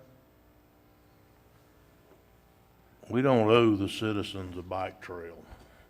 I'm sorry, I can't get there. We owe them roads and drainage, and we owe them better mowing, and we owe them things that we, as a county, have committed to. That's what we owe them. We don't owe them a new bike trail. We don't owe the citizens to finish a bike trail somewhere.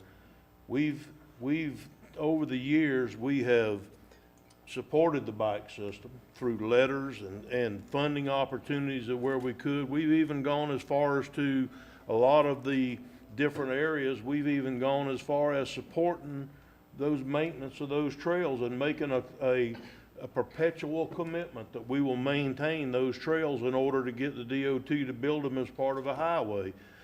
But we do not owe the citizens a bike trail. You can't get me there. Somebody else might can get there, but you can't get me there. I think that we owe the citizens more roads. That if we're gonna go to DOT for supplemental funding on something, let's go to DOT and ask them for another scrap grant or additional monies to do something that we do owe the citizens to do, which is fix roads and drainage and to better maintain what we have, instead of saying, well, we owe the citizens, we owe them a bike trail. I'll be danged if that's so. I don't owe them a bike trail. When I was on the other side of that diocese, I used to commonly think to myself, what in the hell are those commissioners doing, or DOT? They spent $1.2 million to put a 4-foot wide trail across the bridge. Okay. Do you think that trail across the bridge made a tremendous impact on the lives of the citizens of this community? I don't think so. I think it's good, and I'm not against it. I'm good. But to the point where we actually went and did trail maintenance on a lot of the trails on the sides of the road. It was an inexpensive way to get trails in, to be part of the system, to do whatever. But really, I mean, it seems like every time that we try to help this thing out, it gets worse. It's worse than a rotten apple. You take a bite out of it, and the more you chew on it, the nastier it gets. And that's where we are on this. It almost offends me. I know that it shouldn't, but it almost offends me that we've supported them on every turn. We've given part, if not all, of what they asked for all the way through, and then today, they come before us and ask for $745,000 plus an annual commitment for more bike trails and more roads and more bike trails and more maintenance. It's like, really? Okay. I'm sorry, Okay, Mr. no, you're fine. Chairman. Craig, come on up. We're not gonna stop you. You go option 2 to 8 and there, okay? Okay.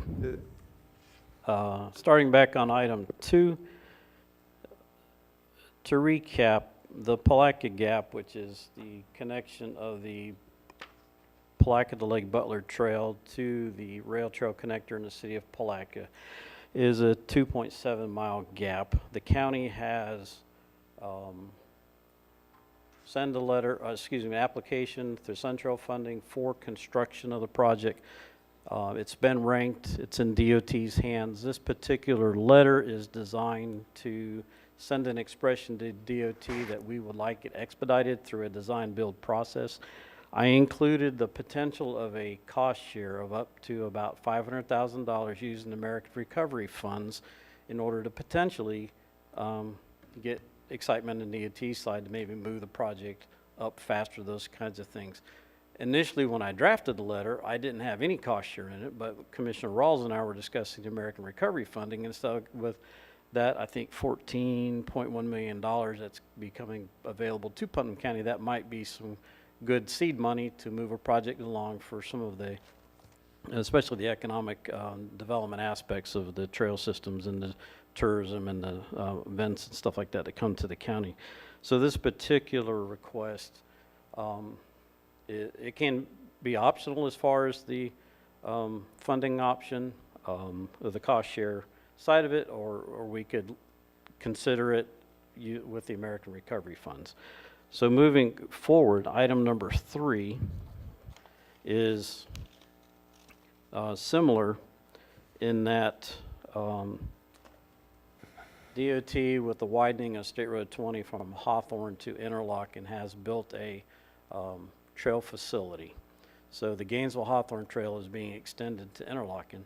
So the request essentially here is that DOT move that work along, and that the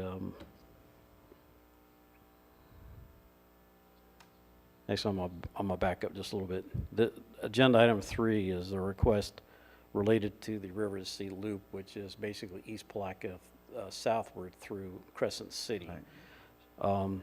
In 2019, at the same time the commission sent the application for the Palatka Gap, they also sent this application, which is ranked again to basically do the corridor assessment so that the DOT can spend their money to extend the Riverside Loop. A lot of that's currently under construction, pieces in Volusia County, the Titusville area, et cetera, even up through Flagler County and into St. Johns County. Last year, St. Johns County completed their corridor study, and what basically this letter is asking DOT to accelerate some of that work. They've basically been sitting on your application that you submitted 2 years ago. So this request is to say, can you move that work along? The longer we sit on the assessment, the longer it'll take to start design, longer it'll take to start construction. Of course, again, this is using state Sun Trail money, so it's not DOT money. I threw out the idea if we want to use some of the American Recovery dollars to help cost share that request for the corridor assessment, that might be an option. Item number 4 is actually the Gainesville-Hawthorne extension. As I mentioned a minute ago, the Gainesville-Hawthorne Trail from Gainesville to Hawthorne, DOT is extending it from Hawthorne to Interlochen. That should be done in late 2022. And so this request is basically that the county use the American Recovery dollars to do its own corridor assessment with DOT standards so that we can move that ball along, so we'll be ready to ask DOT to use Sun Trail dollars for the construction of the extension from Interlochen to Palatka. And this is just part of, again, the growing network of trails to support our economics, tourism, and those types of things. Agenda item number 5, related to our continuing request, is consistent with our request that we made in March, is to access TDC dollars to do things that make our trail system more known and more accessible, related to marketing, a trail map system, and a wayfinding system through a website and a phone app. So this particular request, again, relates to this ongoing conversation. A subcommittee of the Waterways and Trails group has been working with the TDC staff, trying to understand what can and can't be funded. So we've done that due diligence. So we're continue that along. We get Any questions as we go? We're just gonna wait till the end to ask a Exactly. question. so the concept with the we get more uncertainty in those dialogues than we do certainty is about what can be funded. So I think the commission guidance in this area related to the TDC ordinance, the future of the ordinance, the revision of the ordinance is really needed, because right now we get more uncertain answers than we do certain answers about what can be funded and what can't be funded. So this particular request was for a trail marketing and wayfinding plan of $30,000. We have actually we have a conceptual plan that was done in 2017, so this is a continuation and add-on to that work. $50,000 for trail wayfinding website and phone app, and also printing assistance of $15,000 for a hard copy trail system map, which are used by the users that visit the area. And we can also use that to market the visits. Agenda item number 6. Consideration authorization to transfer future county trail maintenance sections from Public Works to Parks and Recreation, including equipment and provision of budget funds. This is plausible, has been discussed during a workshop, BCC workshops, as well as 2 Parks and Recreation Advisory Committee meetings, and Board of County Commissioners guidance and direction in this area is needed as well. Agenda item number 7. Over the last 3 years, it's been requested multiple times that when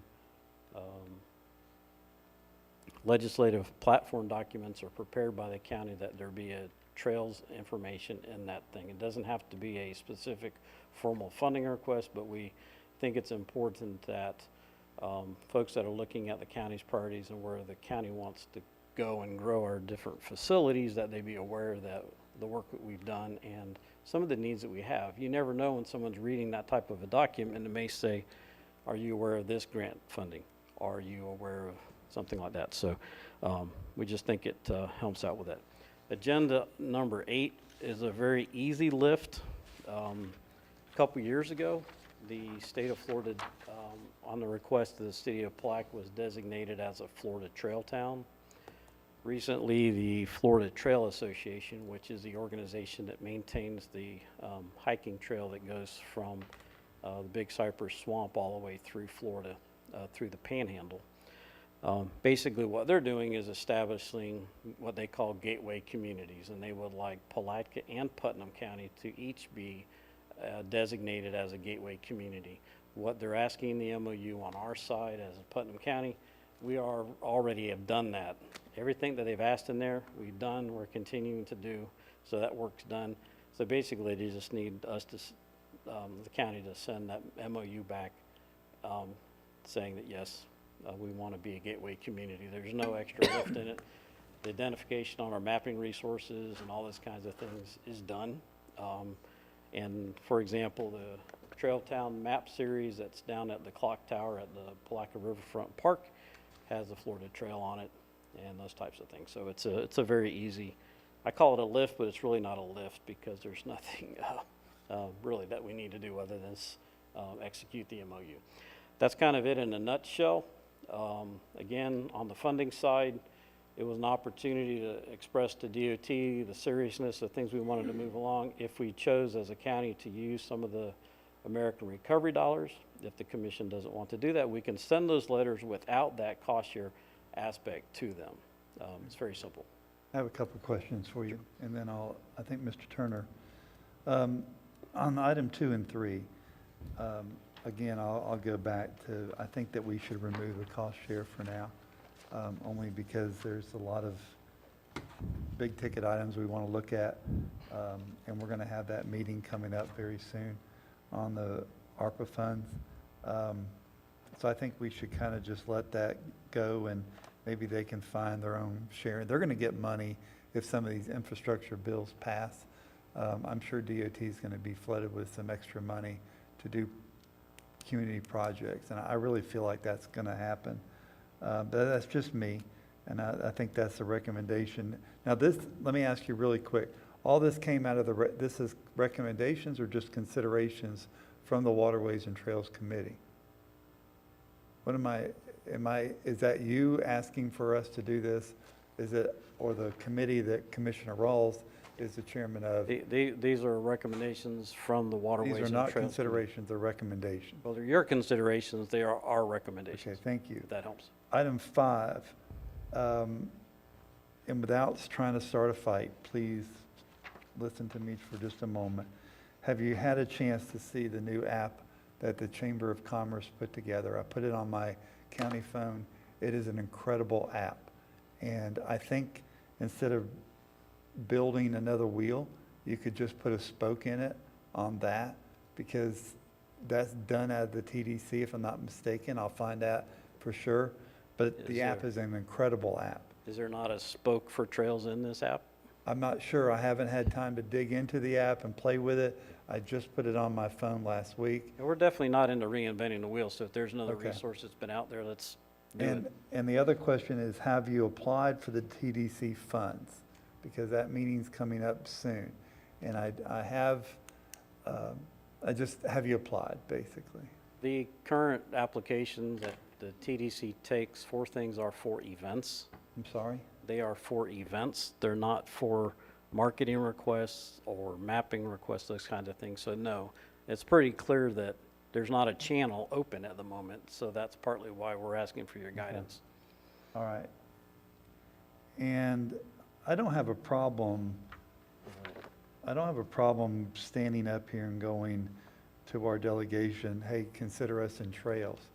But, you know, with the legislators, especially the House members, they're limited to certain things that they can get, and the Senate is not, I mean, as far as bills that being passed.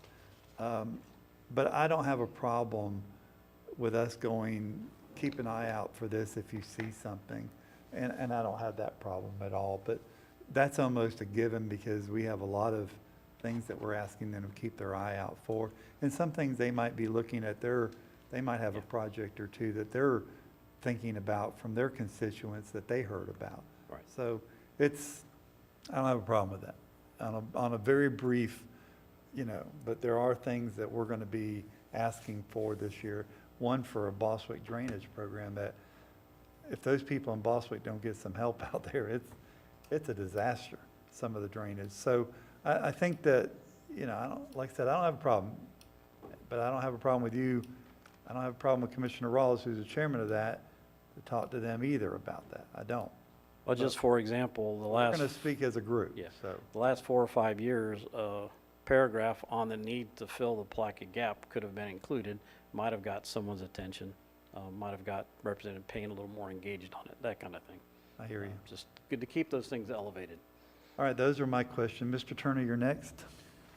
I think you covered a lot of mine. One of them was the app that they already have. The other one is would you explain to me again why you want the maintenance all to go to parks? Do you think that they're more responsive, or is that the reason you want it to go, all the maintenance to go from, I think we have it split up now between them. In large part, consistency, but also recreation departments have more of a tendency to maintain facilities that are used by non-motorized type things like cycling and walking and hiking. The Public Works, for example, great job mowing the rights-of-way, but mowing rights-of-way and maintaining trails are a little different. So that's really the focus there. Okay, and the other last question I'd have is number 8, the deal you had on number 8, the Trail Town thing. All we'd have to do is on the Trail Town, because I thought we already were a Trail Town, I guess, I don't know. We're a trail town, but we're not a It's the gateway. Florida Gateway Okay, community. So to be a gateway, we just need to make an agreement to do additional things is what we need to do? Well, everything they're asking us to do on our side of the MOU, we're doing or we've done. So it's not a lift at all. It's really, the most lift on that would be printing it out and signing it. Have we gotten a copy to our administration? It's in the packet that was provided. Well, would these signs need to be inside of the city? They're not asking, Can't hang signs in the city unless it's at the courthouse. they're not asking for additional signs. Right now, the signs that we have cover their request. Okay. Thank you, Okay. Mr. Chairman. Mr. Adams, that your next? Yeah, so I'm just gonna go through all of them. I mean, the first one, I guess we're waiting for information back. I think that may or may not be a good idea based on what comes back from whoever's looking into it. Second thing, I agree with Chairman Harvey and Commissioner Turner. I think the cost share can be eliminated at this point. I would like to see the potential of the cost share still talked about when we talk about ARPA, just to compare it to the other things that we talk about during ARPA. Because at that point, depending on what else we talk about, then maybe reintroduce it. But I think there's other priorities in the community that I can think of that I would put above trails for ARPA money. That's just this commissioner's opinion. So for now, if drafting that letter still helps in some way without that cost share, I'm all right for it based on the fact that where the money would come from is ARPA. I'm not necessarily for that. Agenda item 4, and that again would depend on what other items we're pursuing for ARPA. Agenda 4, I like option 1. I actually think I would loop that back to agenda item 3, and I would have liked to have seen you ask for that type of thing for the whole of the rest of the plaque of the river to sea loop. And that's where I think we should be. I don't think we should be no action, and I don't think we should be funding it. But definitely to sign off on funding the maintenance, if it gets built 10 years from now, it allows it to get into the process, which that's my goal with all this stuff, is to get in the process. Because the state's not going to approve all of these things that are presented from all the different entities all around the state either. But I think the more we have out there, and I actually prioritize agenda item 3, because I think the St. Johns River to Sea Loop is one of the priorities for the state. It's for the geography, for our whole geo, not just including Putnam County, and it will become its own entity if it does ever get completed. So I would actually prioritize doing an option 1 on top of the letter for item 3 over an option 1 for item 4, but we should do both in my opinion. Item 5, I really think that's kind of between your group and the TDC, but I do think that there is some outline in the marketing dollars, which is a separate pool from events, that should be looked into, and I don't know how this kind of came up with the Flora Home thing. How do people apply for that part of the funding? Because there's different pools. I don't think that's clear to anybody outside of the events, how they do that. So that could be clarified. It sounds like you're working on getting clarification on that. It's a slow process, but yes. And I don't think it's been used much, obviously. That's why we keep carrying forward $1 million, because that part's not being used. Agenda item 6, I'm neither here nor there on whether Public Works or Parks and Recreation. I get it to be uniform with other areas, and I'd like to see Parks and Rec do it, because I think there is some, once they're built, then Parks and Rec could also do events at them and could sponsor things or be part of the events going, where Public Works is going to take that on. That's a little bit different. So the use of trails, when you get a big system, especially if we get to the St. Johns River Sea Loop, that becomes an event center for geography, not just for our county. It could be from the other counties it connects to. And that's where our Parks and Recreation may be able to work with other Parks and Recreation places. And that's where it is beneficial to have them as the overarching thing for trails, in my opinion. So I like the idea of it getting there not from the work perspective, but from the planning and future events perspective, and how we utilize the trails as they're maintained. Item 7, yeah, I think that I don't see why that's would be a big lift to get it to where we say, hey, we support trails, and tell legislators that we do that. And then item 8, like you said, isn't a big lift. I think we should definitely be pursuing anything that gets us to be able to advertise our community and our trails to the rest of the state and the world. Thank you, Mr. Adams. Very good. Mr. Pickens? I think Paul said that quite well. I can't be that eloquent. But yeah, number 2 and 3 without the cost share in there. I do think on 5, they need to see about the TDC if there's some promotion money. I don't see why there wouldn't be to promote the trails, because it's definitely going to bring, people in and put heads in beds. On the maintenance, I'm sure, and I won't speak for Mike Troxel, but I'll probably get a grin out of him. I'm sure he'd like for Parks and Recs to take over all the maintenance of the trails. And I don't know that Kevin is really wild about the idea. It's going to be an expensive deal. Kevin's staff he has a hard enough time taking care of what he's got now. So it would mean 2 or 3 employees and probably $100,000 worth of equipment. So it's going to be expensive. He's put some numbers to it. I don't have them, but that's going to be an expensive undertaking there. Because whatever money you're spending, we won't get that in Parks and Recs. You'll use that for something else. Yeah, I figured that. No, we'll take it. Wait a second. Yeah, and Mike's short of money, everybody's short of money. And That's then, right. and then also in 7 and 8, I think, you know, we definitely would need support to the legislature, and then 8 to, for the, finish the Trail Town thing also. Okay? Thank you, Mr. Pickens, Mr. Turner, then Mr. Rawls, then Mr. Adams.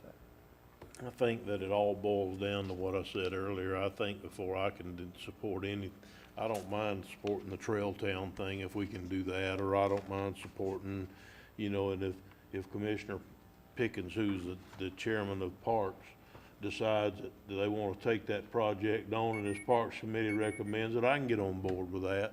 Otherwise, I can't. If they think it's gonna be just overwhelm them, or it's gonna cost twice as much, or if we got to go buy a bunch of new tractors and batwing mowers for that to work, or something that's not gonna, then I'm not gonna get on board with it. But I think the first thing that's got to happen for me, I've got to know what we're already spending. I agree with that. Right now, it's not $10. It's significant money that we're spending right now on existing maintenance and existing things. And if we could find out where we've cost participated, if we have any, then I'd appreciate that as part of the report. I think that, I'm okay now, Mr. Chairman. Thank you. Mr. Rawls? So on the maintenance side, I don't know where the $100,000 in equipment could even begin to come from. What we discussed was, you know, and part of the conversation revolved around what it actually takes to get the maintenance done, which is mowing of the trails. And the questions that I asked was, are we mowing from the edge of the trail? How far in? They said about 6 feet. How often's it got to be done? At least 4 times a year. And I said, you know, if I took my 6-foot ZTR mower, which will mow at 7 miles an hour, but runs 15 miles an hour when you're not mowing, you can logically say that you can mow a mile in 7 miles an hour. And then if you, you know, then we tossed around the idea of having a second person come behind with a blower, pulling a big parking lot blower, so you're blowing, or attaching the blower to the lawnmower, and they have that available as well, so you're mowing and blowing at the same time. It doesn't require a lot of money, doesn't take a lot of effort. The problem is we want to send a batwing mower out there. Yesterday, when Trox and I were together, I was watching this guy struggle to mow along St. John's Avenue by the college with a 15-foot batwing mower. And I said, you know, we got, this is where you don't need a 15-foot mower. This is where you need a smaller mower. But, yeah, you know, at the end of the day, we don't have a lot of, how many, was it 5 miles, Craig? How many miles of trails do we actually maintain? About 7. Okay. Yeah, I'd say it was 7. So, you know, we're not having a huge conversation. Now, one of the problems is they're not all contiguous.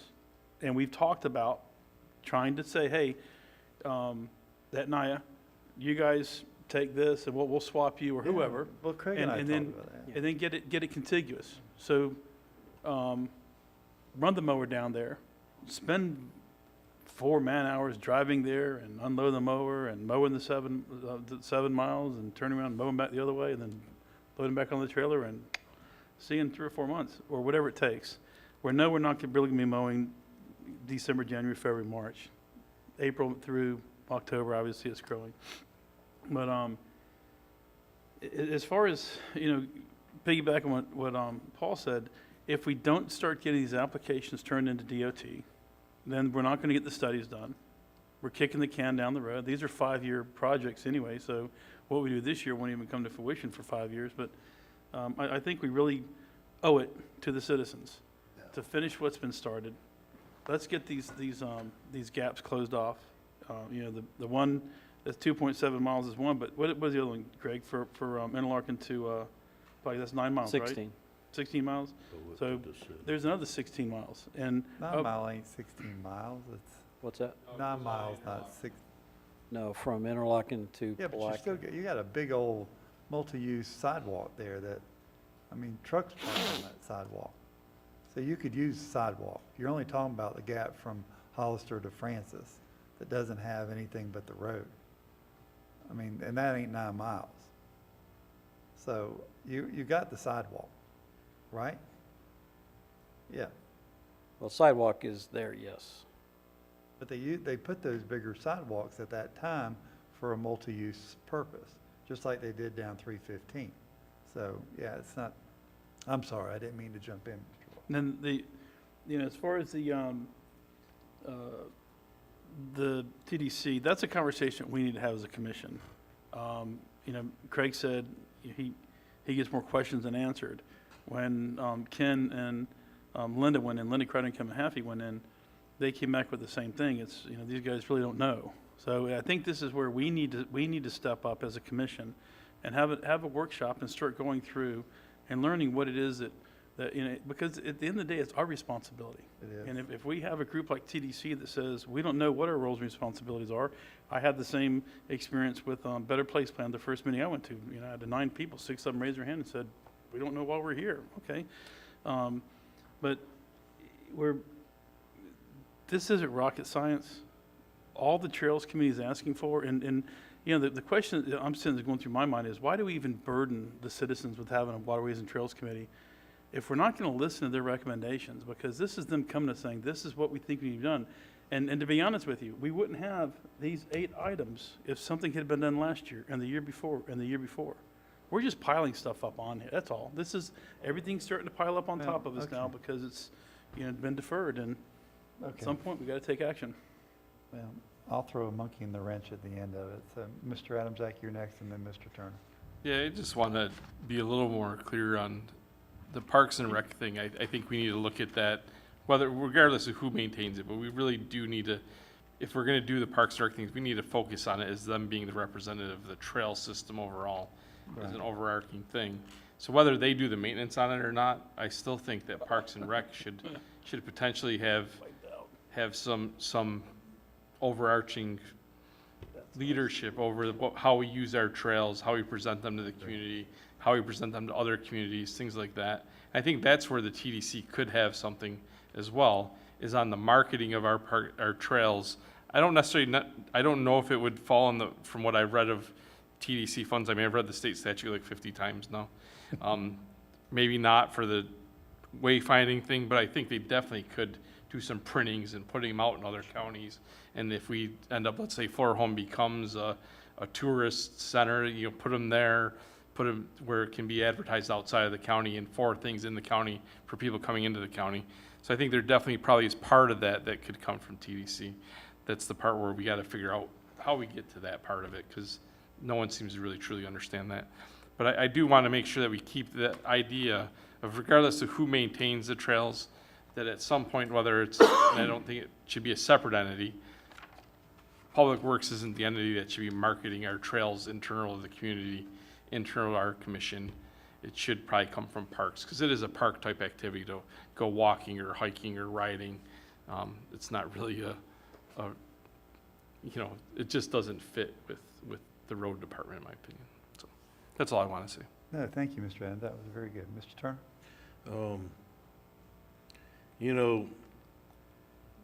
What I've seen in the past, and it's not just from Waterways and Trails, but it's from other groups also, they want certain things funded by TDC, and our attorney says, sorry, we can't fund that, it's not within the statute, and all of a sudden, the TDC is not trying to get along with anybody anymore.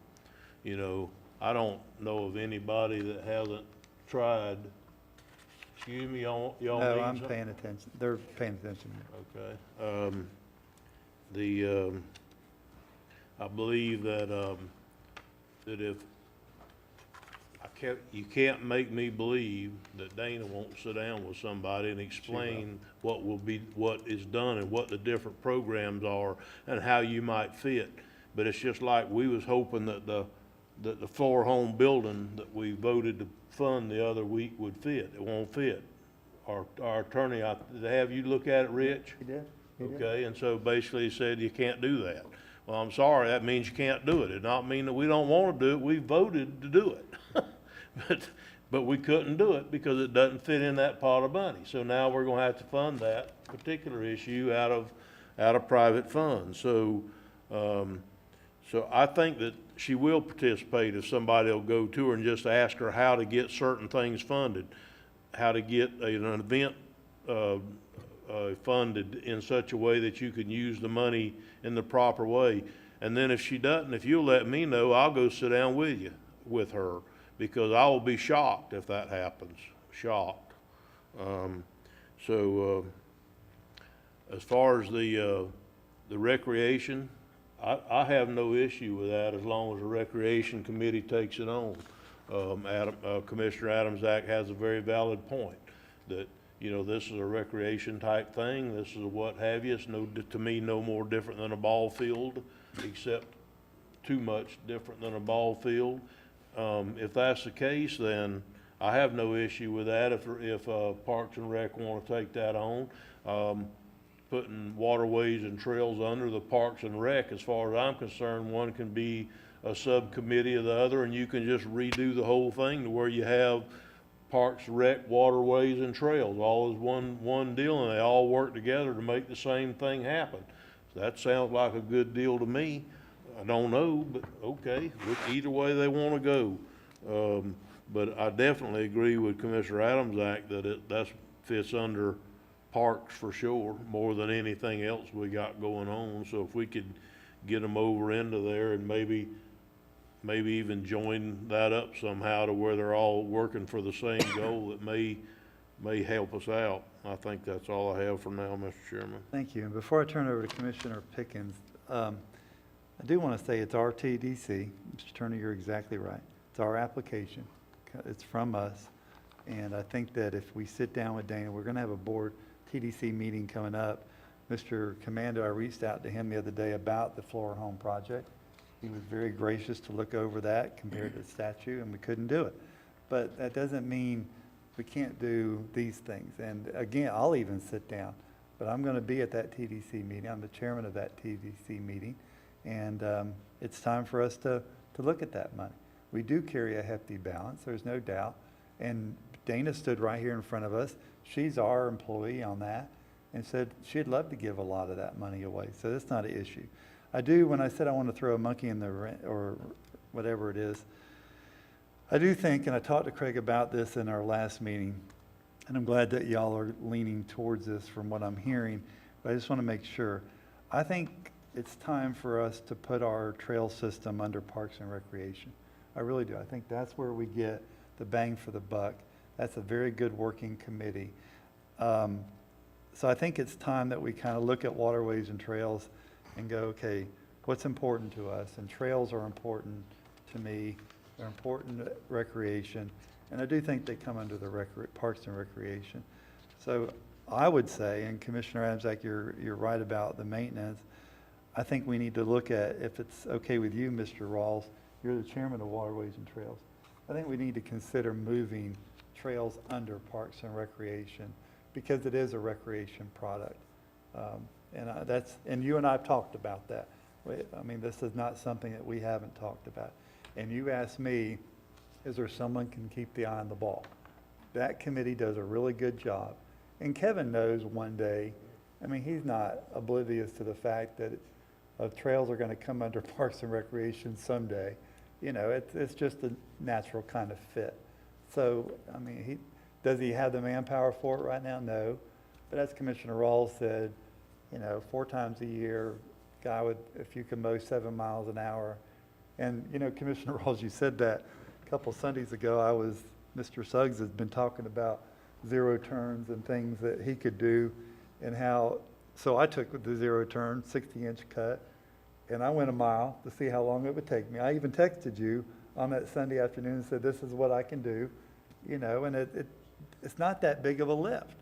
It's a 6-foot wide, even if you went 12 foot, which you can on some of the trails. How long did it take? It didn't take it didn't take long at all. I mean, I could probably do 7 miles in an hour. It's kind of like nailing shingles. You can nail one square in 20 minutes, and it's not a problem. Right. But do it all day and see if you can Right, well, maintain that. It's not 27. not true. So even if it's 5 miles a day, whatever the case, I don't care. But I do think I think Waterways and Trails needs to kind of disband, if you will, and let trails come into the Parks and Recreation Committee. So you're I saying don't know do what away we with the do Waterways with and Trails Committee? I'm sorry? You're saying do away with the committee? I am, because I don't know what we do with waterways. I think But that's up to this board. It's just my, my concern would be this. Waterways and Trails Committee spends anywhere from an hour and a half talking about waterways and trails. You put that on top of Parks and Recreation, what do you got? I'm not advocating, I'm just saying trails need to go to Parks and Rec. The trail maintenance. I'm That- talking about absolutely. the trails, the whole talk of trails goes to Park and Rec. I think what happens is you get so much under one committee, they're not able to be effective, and No, I think they got a great committee, and Craig's not opposed to that. We've talked about that. So what do you do with waterways? doesn't that's matter to me. I mean, make it light on me. That's just one less meeting I have to attend. I'm fine with that. But, you know, I think. I think that's where it gets I think its that- due respect at. And that's what you're looking for, someone to keep the eye on the ball. I think you should have this conversation with the committee itself and see how they feel, because I think at the end of the day, what happens when you start looking at waterways and trails and some of the things that we talk about in there, you don't have enough time to focus on that as much as we do. And all the things that are not being looked at under Parks and Recreation, and you're gonna add to that, I think that's just a disaster waiting to happen, but, you know, I'm just one commissioner. No, Craig has been mentioning that there's not someone keeping an eye on the ball. Maybe this, Mr. Pickens, how do you feel? You're the chairman of Parks and Recreation, and I'd have to get with, you know, I'd like to take this to a advisory meeting. Our next one is in October. Okay. You know, and discuss that again. Julianne also. I don't know if I'd do away with the Waterways Committee. I don't know about that. It has been brought to us, I think, once or twice, you said, about the maintenance. And like I said, it wasn't like we jumped on it. So, because, you know, we'd have to ramp up staff, there's no question about it, and some equipment. And I may have been a little high on the estimate, but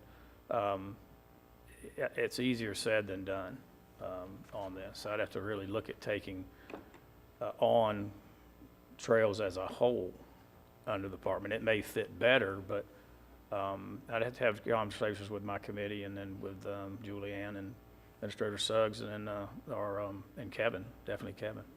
If you took on the current workload of the committee and transferred it to Parks and Rec, it would add a lot. About an hour and a half to each of the meetings to cover the items that we typically do. Yeah, Now, that's not gonna work. You could look at a hybrid of, say, for example, maintenance and promotion underneath the Parks and Recreation Advisory Committee, and then the development and those types of aspects of the trail system could stay in waterways and trails. There's just a lot to it. There's a lot of things that you don't see as far as the regular coordination and working with the state agencies and those kinds of things that right now the county staff does, other than the maintenance, really doesn't do that much. And I appreciate, for example, the work Mike did on the one agenda item related to the crossing. A lot of the letters that the county sends forward on the trails program, or even the applications, I write them.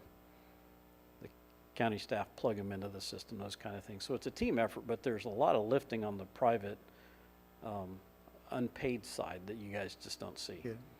Well, I don't think anything's going to happen till Commissioner Pickens is right. He's going to take that back and talk to them. Maybe it's a subcommittee under Parks and Rec. Maybe that's where it gets the eye on the ball that you were referring to. I do think that we need to get the answers to the questions that were posed today by Commissioner Turner. I'm not in disagreement with that. So I don't see us talking about this until probably October, when we can come back and get all the answers we need, see what's going to take place, and go from there. Is that okay with you? I think it'd be fine. I think that, and you know, if you transfer things like, for example, immediately, Kevin's program doesn't have the staff to do it. Right. So there needs to be some consideration there. Well, we got to get through, we need to get to October, Yeah. frankly. I'll be honest with you about that. Okay. Thank you, Craig. Appreciate it very much. Okay, next item on the agenda, we got public comments on miscellaneous items. You already did the, I'm sorry? you already did the, pay? Yes. Okay. Yeah, we got that done. Do we have any public comments on miscellaneous items? Yes, sir. They're back. No, they're fine.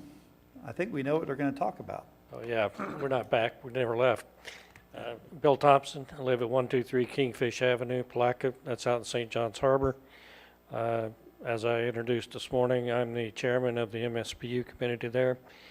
And we've been having some issues with contractor performance with getting roads maintained. Specifically, the last time we had any real maintenance out there was June. A guy came out a Saturday in July, was there maybe 2 hours. The roads were wet. He pushed some mud around and he disappeared as quickly as he came. But, you know, that was the July grading.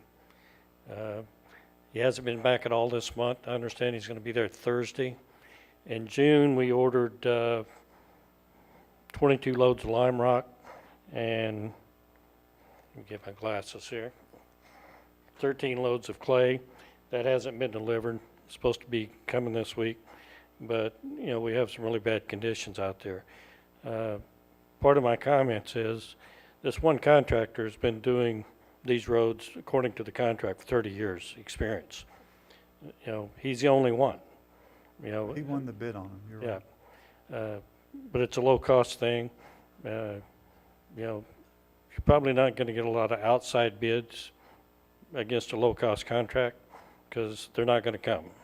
Well, what you don't know is years ago when it did go out, we went out to bid one time, it was out-of-town contractors that came in, you would not have liked those prices. Yeah. I can guarantee you. You wouldn't be Understand. standing here today, you'd be screaming. The prices were astronomical. Threw out all that, and because our local ones didn't get a chance to bid. That's what happened, so. Yeah. Well, at the same time, we're talking about, you know, looking at increasing the MSBU fees. If we're going to increase that and have the status quo that we're getting for the services, you know, absolutely not. But I don't want you to think, if you don't mind, I don't want you to run out and say that, because that's Yeah. not the truth. Okay. What the truth is, what we're looking at, and you have to admit this in business, if it takes $10,000 to do business, and you're only collecting $8,000, Right. that ain't no good. But if it's $10,000 to do business and keep your reserve, and you divide that amongst your people, now next year, it might only be $9,000 to do the business once you get the roads in better shape. So it's gonna be a fluctuating, but right now, it's a steady number that's never changed and never done anything, and it's not working for you, and it's not working for the other MSB. Yep. And I can give you some Okay. history on our roads. We did bring them up, and we did do some things. And over a period of time, you can't maintain it Yeah. that way. It's gonna be hard to maintain lime rock too, once you put it in. Right. So. But going back to your point, the same contractor has 11 of the MSBU's. He has approximately 270 miles of road to grade per month. And as of our meeting last night, we were told he had one grader that was operational. You know, that's a lot. But funding for that, he's only required to grade 192 miles of that 270 per month. The rest of them are on an as-needed basis, or some of them are just not maintained. So, but at $275 a mile, you know, that's $52,800 a month. So, you know, there's a lot of money going out there. So hopefully, That's what it cost in that MSBU. That's not what it cost in other MSBUs. You say 52,000? No, he said $275 no, a that's month. out of 11 MSBUs. But that's not what it cost in every MSBU stands alone on its own cost, Okay. okay? I just have the record for ours, so that's what I was going by. But are we paying 52,000 a month for all the MSBU's? Is that what? No. Okay. Okay. That's not correct. No, all right. But anyway, with the contract, I know the contract's already been put out there for bid again, but we need some performance standards that maybe, you know, I would even recommend a CPAR, a contract performance evaluation system, you know, and hold that quarterly evaluation monthly, and you use that, you know, and then your evaluation criteria for the next segment 3 years down the road. You're gonna see standards that have been built in. You're gonna see a new bid coming out, and we'll see what those prices are. Yeah. Okay? If I could, though, Yes, you I've can. been told that what's coming out does not have any kind of enforcement for non-compliance or non-performance. So, yeah, we cannot pay them like we discussed this morning. I think we need to have something in there, give them a 5-day notice with an option to cure. They go out and cure it, all's good in the world. They don't cure it, then we can start taking other actions against the contract for, because these are not bonded jobs from what I was told last night. I don't know that bonding is a way to go after it anyway, 'cause we never get the money, but we've got to have a way to be able to hold the contract holder accountable for the terms of the contract. You get deliverables and wherever those are, we got to make sure that the citizens are getting what they're promised. So, but one question to you for Mr. Troxel, 192 miles of road. How many, can one grader do 192 miles in a month? Is that practical? I'm not sure they do them every single month. I'd have to look at each one, but there's some MSBU's that say that, there's no one lives down this road currently, so they don't grade that road. And that was why there's some. Well, no, he's saying that- there's that 200 was the something difference. miles, but Correct. he has to maintain 192 a month. And I've never run a grader, so I don't know if you can do 192 miles in 20 working days, or if that's not Well, practical. He does stuff on weekends too. I'd have to ask him, how many miles on road he grades every day. And when we were talking to these guys last night, I don't know if every MSBU has this, they said their MSBU includes fill material when the road does get Everyone, short. Yeah. they all do. That's it, all of them like that? Yeah, Okay. yeah. And then, They include mowing, fill, drainage, and grading. why is it, and this is just a question, but when I was in Clay County, their roads slope to one side with a ditch.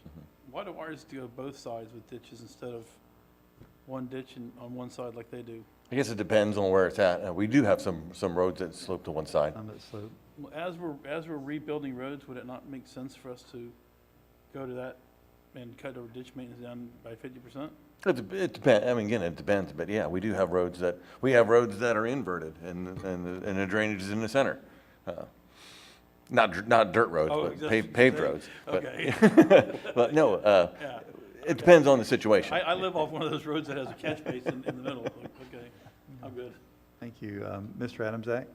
Yeah, as far as the performance, I think Commissioner Turner said it best. We just have to set criteria to what that performance failure is. But the bottom line is if someone doesn't perform for an area, they probably shouldn't be given the contract in the other areas. So I agree with that 100%, but how do we write that into the processes? I guess what's the question is. So who controls that from an MSBU perspective? Is that done by the people of the MSBU? Is that done by the commission? And how do we start bridging that to do it? That's the. Go ahead. Was that a question? Yeah, Go ahead. I don't know. We asked our attorney to put language in our contracts that basically says if you're not gonna perform, we're gonna remove you out. And he could set in certain criteria and certain levels of performance that we expect. It's done every day in private business. We could do it around here too. But we need to be careful with things like, okay, let's go ahead and just make everybody be bonded. That's exactly why nobody around here got to do it when they pulled that crap last time. They said everybody's got to be bonded. Well, to get a bond is not as easy as you think it is. And so all the little guys all of a sudden couldn't bid on that work anymore. That's why the outside mowing contract, when they tried to bid it out, they made them get bond. They Right. said you had to be bonded with a 'em performance down. and payment bond. Instead of $500,000 or $600,000 a year, it went to $1.3 million a year because those guys that bid it just went and hired the guys that would have bid it without a performance and payment bond, using the same people. But they were on the line, so they got to make the money. So we need to be careful here that we don't overreact, and we really do. Let's make sure that we address this issue when they're on the street now for bid. When they come out, let's make sure that the people sign a contract that says that you will perform at a certain level, and that you can't pick and choose. If you have more than one area, you can't pick and choose what area you perform in. So I think we can get that done. I just don't believe it would be that difficult to get it done, especially with the crackerjack attorney we got. Mr. Adamczak, you still have the floor, sir. Oh, I'm sorry. I just, Yeah, I I'd thought like he to asked see you. that done, is all I'm saying. I really think we need to do that. Mr. Turner, you're done? Yes, Mr. sir, I Thompson, think I answered If you everything. don't mind, let me say Oh, this, and thought I you don't were want to done. sound Didn't mean combative take to your- you. This morning when you came, you said nothing had been done since June. Then just now, you said they did come July, and they were pushing mud around. There is no good dirt road. And the worst thing you want is someone out there grading a muddy road. Yes. So, and now we're just in August, and you already admitted, and I know for a fact, the contractor's had COVID for 3 weeks. Yeah. And he's about on death's door at one moment. Mike, you can affirm that. The man couldn't, he went out and rented a grader because his other one broke down, and trying to rent one at this time in the economy. So Commissioner Turner's right. We got to cut a little slack for slack, a little bit. And trust me, out of all the MSBUs, you're the only one standing before us today. So they're having issues, don't get me wrong, but they're not having them that bad, or they'd be standing right there beside you. You do have an issue out there where you're at. I agree. I already knew the mud. I knew all the problems, but we can't, these are local people, and they're not just, I don't want to say friends of ours. That's not the point. They have a contractual obligation to do the work. But we do have to cut them a little slack when they got COVID, I and they understand. can't rent a grader. We have. They couldn't rent a grader, and the other one, the engine blew, and they had to get it fixed. I mean, that's just business problems sometimes. So I appreciate you understanding that. I really, really do. Okay, Mr. Rawls, you have the floor. Well, I just want to reiterate, this morning, my understanding was that y'all's expectation, as far as the MSBU goes, should be that there will be no increases in service. There'll probably be a reduction in service over the next 12 months. Do you understand that, correct? Yes. Okay, we good? Thank Yep. you. I have one other issue, if I may Sure. move to that. Our MSBU has been talking for years about the dirt to pavement. And, we keep getting conflicting answers. Some of the questions we have is, can Better Place Plan money be used? Can road tax money be used? We get answers that since it's an MSBU, no. And, we don't understand the system. We're looking for guidance and, I asked you to give me a call. Can you do that? sure, and ways forward, because if the answer to that is, no, you can't have a Better Place Plan, no, you can't have gas tax money, it's a form of discrimination. Why have an No, you MSBU? No, that's not true. Okay, None of that's true. okay. But, that's some of the things we're dealing with in-house, trying to get answers. So look forward to working with you, trying to figure that out. So, I have an idea that I haven't shared, but we'll Okay. talk about that with the board in a few months from now, okay? For Mr. my Ryan. clarification, can you, because when I was trying to do my Better Place Plan, dirt to pave, I left MSBU out because I was under the impression myself that that couldn't be put on there. Okay, I'll So- get to the point. That's a whole nother discussion. for Thank a you for whole- your time. It really is. It's an but- important discussion. Well, I understand it is, and we can have it just without any data or without any concept or whatever, and we've had it multiple times over the years. We can have it again today if that's what you I want can to do it do. in 1 minute. Okay? When I first got here, the idea was that no MSBU road would be paved unless all the MSBU roads in that area would be paved. That was ludicrous. So the previous board decided that was not fair because the people that live on MSBU roads are paying the same sales tax as everybody else is paying. Plus, they're actually trying to better themselves. So the previous board allowed MSBU roads to be paved inside of an MSBU. The problem, what happened was they weren't scored at one time. So MSBU roads were never scored, so it just really jacked up when they started scoring MSBU roads. So it can be done, it is being done, and it can be done in the future. And there's other ways to get things done. And they're currently scoring your roads. I did that less than a minute. And so- they're not gonna score well when they're already being maintained outside of the Well, system. some They're are not gonna score well, and as some are gonna Yeah. score high. It's just, So- okay. Okay. So how do we get our MSPU scored? 'Cause You talk to Mr. Troxel and he'll do that. I need my MSPU scored. All right. I definitely would have Is chose there any other different public routes. comments on miscellaneous items? Seeing none, we're going to go to commissioner requests. I'll start to my far left, Commissioner Rawls. I think I'm good. Okay. Commissioner Pickens, I'm good. Commissioner Adamsack. I guess I'm never good. So at lunchtime, I meant to go to lunch, and I got called by some people, 4 or 5 citizens, and they did a lot of trips to the dump this past weekend. And I'm gonna talk to Jay about it, but I just want to bring it to everyone's attention. They were waved through all weekend, bringing their stuff to the dump in Palatka, weren't weighed, weren't asked for their licenses and things like that. I don't know if it's unique to this past Saturday or what's going on, but I just wanted to bring that to their attention. They felt it wasn't right because they're used to paying and getting weighed and then Sure. coming off of their thing. So I just want to bring that to your attention. There might have been an anomaly that happened. Yeah, maybe the scale was broke, something like that, but if we could follow up on that, that'd be great. Yeah.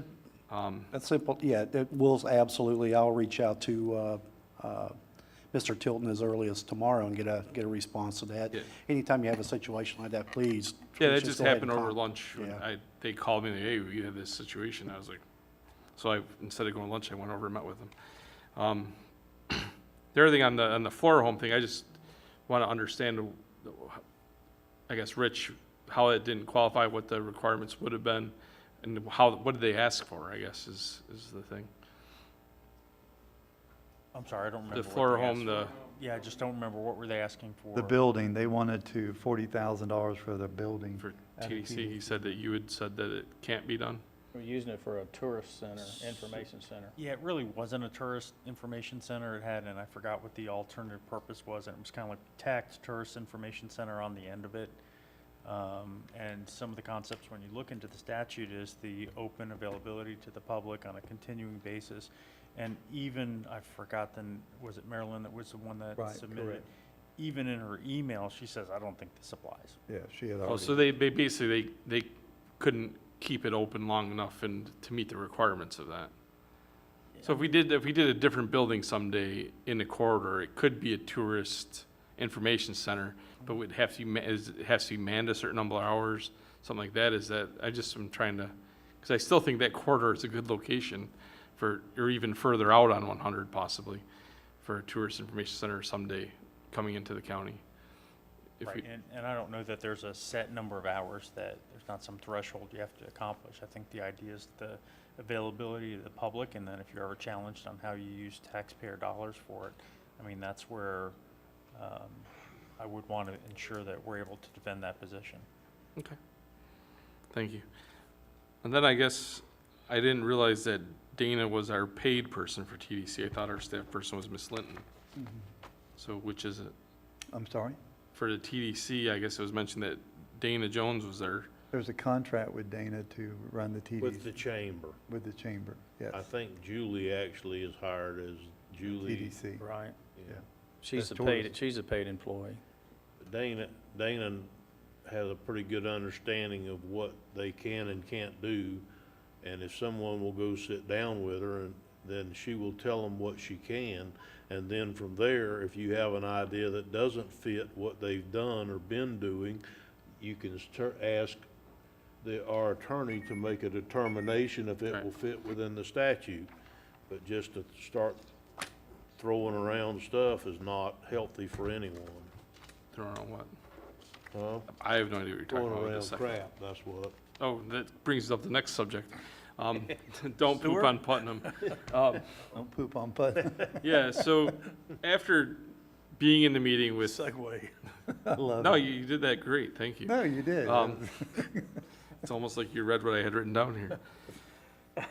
So after in the meeting with Bobby Payne and another Commissioner Pickens, you know, my reason for not wanting to ban them or to put a moratorium on them was based on technology and the fact that future technologies could handle Class B biosolids better in the future. But after listening to Bobby Payne, reading the stuff that he gave us, and that he gave us links to different sites that the state DEP and the state has, and the idea of the reason why he kind of was so adamant about it, and it kind of gave me a passion towards it a little bit too, was because he really didn't want other county stuff coming into northern counties in the state of Florida. I mean, it's part of the reason why he chose, and that's what he expressed to the people, why he chose to lead up that effort for the state representatives. I just don't see why we would want Class B biosolids anywhere in the county. And my thought was we'd improve the way that we handle them, but really that's what Class A and Class AA biosolids are. So we found out, I guess, that we can't do what we were talking about doing. So I talked to Gabriel, and I guess through talking with the county attorney, we cannot do where we have it come to us per se as what did I say? It would be An appeal. an appeal, so that doesn't work, I guess, through the way that it's written, and it's not allowable. So I would just assume we ban them for Class B. Class A and AA, that may be a different story. Is that Class B from anywhere, including inside of our county, or? Yeah, from we outside have a county? facility, we have a means in the county Okay. that they can connect to our facility and put them there for 9 cents a gallon. So we already have a means for the guys in the county, or I think even from outside the county, they can come in and put them in there. So I mean, I don't see why we need a dumping ground for that. You know, may I comment on that, since your Sure, commissioner yeah, just- comment? You know, I think people misunderstand when we do the debate, and I think people misunderstand the level of attention that's being paid. Commissioner Rawls, you brought up a point, and I reached out to a few environmental groups that I'm associated with and not associated with, and you said how many septic tanks and how much poop is, and you know, it makes a person wonder how much can our aquifer and our environment handle. So I've reached out to a few people to get that information, but I don't disagree with you one bit, because if we build out all the potential of the lots that were subdivided in our county right now, we would have a lot of septic tanks in the ground. And even if we didn't have septic tanks, we would have sewer, which would still end up at a centralized location. So I'm not arguing with you. I think that's perfectly fine. I'm almost in support. I'm really close to getting there, that I don't want this involved in the county. We have enough to deal with, and we're trying to get rid of our algae on the river and stuff like that. We don't need this. So thank you for allowing me to comment on that. Is that it? Well, that is it. I'm gonna have Mr. to Turner? circle back Oh, around it. Okay. I'm just saying, when y'all get through, I do want to discuss something with you guys from the You school missed your district. but point. This is from the school. I'll do it now. You want I- to take my Yeah, time and back yeah, up let me the back end over. now? So when, I didn't take a lunch today. I went to the school district for a meeting, and they're up against the timeline. They're looking, and I don't think we can help them today. So, but they're applying for a grant to try to get some vocational training started in Putnam County. But they would like us to help support them, because they don't think they're gonna get the grant funding, but they think they can go after some legislation. You mean a waive and support letter? For appropriation, and then for us to just go out there and publicly support it as much as we can. I So, think we'd all beat the drum on that. but they would like us to help them with the legislative. So we just sign a letter of support on their legislative delegation Correct. stuff? I don't have a problem with Yeah. that. For vocational, And I'm- I'll say, I sent them vocation. one out of my personal business, so I mean, Yeah, I'm I fine. support it. Okay. we'll do that. Is that, everybody wave and support? Yeah, Yeah. okay, good. We'll draft that letter. Okay, Mr. Turner, you're next. Okay, I have nothing to add, thank you. Really? I have nothing either. Mr. Suggs, well, actually, County Attorney? Just as you're talking about the school board, I just wonder if they were partnering with the college, because I know they provide vocational training for things. Not as in well. this particular one. What the program is they're trying to seek funding to just start a construction trades vocational school in Interlochen, because that's where they have a room to start. So I asked them, could they start it in Palaca? They said that Palaca didn't have the room to start right now.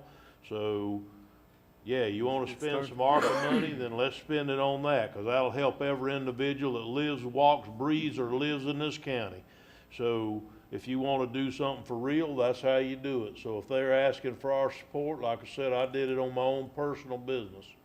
So I think that anything they can do, and I bet you if the college can help, they'll be on board too, because I know the president I'm certainly not putting words in his mouth, but I know that he's pretty high up on vocational education also, so. And I was thinking they do good work with the legislature as well, so I mean, Yep. just as a partnership. But other than that, I didn't have anything. Okay, Mr. Suggs, you got some news for us? Well, first of all, what I just heard was that all the equipment's in District 1. And now all the VOTEC is in Commissioner Harvey's district, so, Darn straight. okay. I mean, we got a couple things. Honestly, if you want me to, okay. Coming back last Friday afternoon from our Ready meeting in Union County, we received a phone call. I received a phone call from the Army Corps of Engineers, and looks like our fact sheet was turned in on time. Everything was looking good. They felt confident that it was going to start moving its way through the system.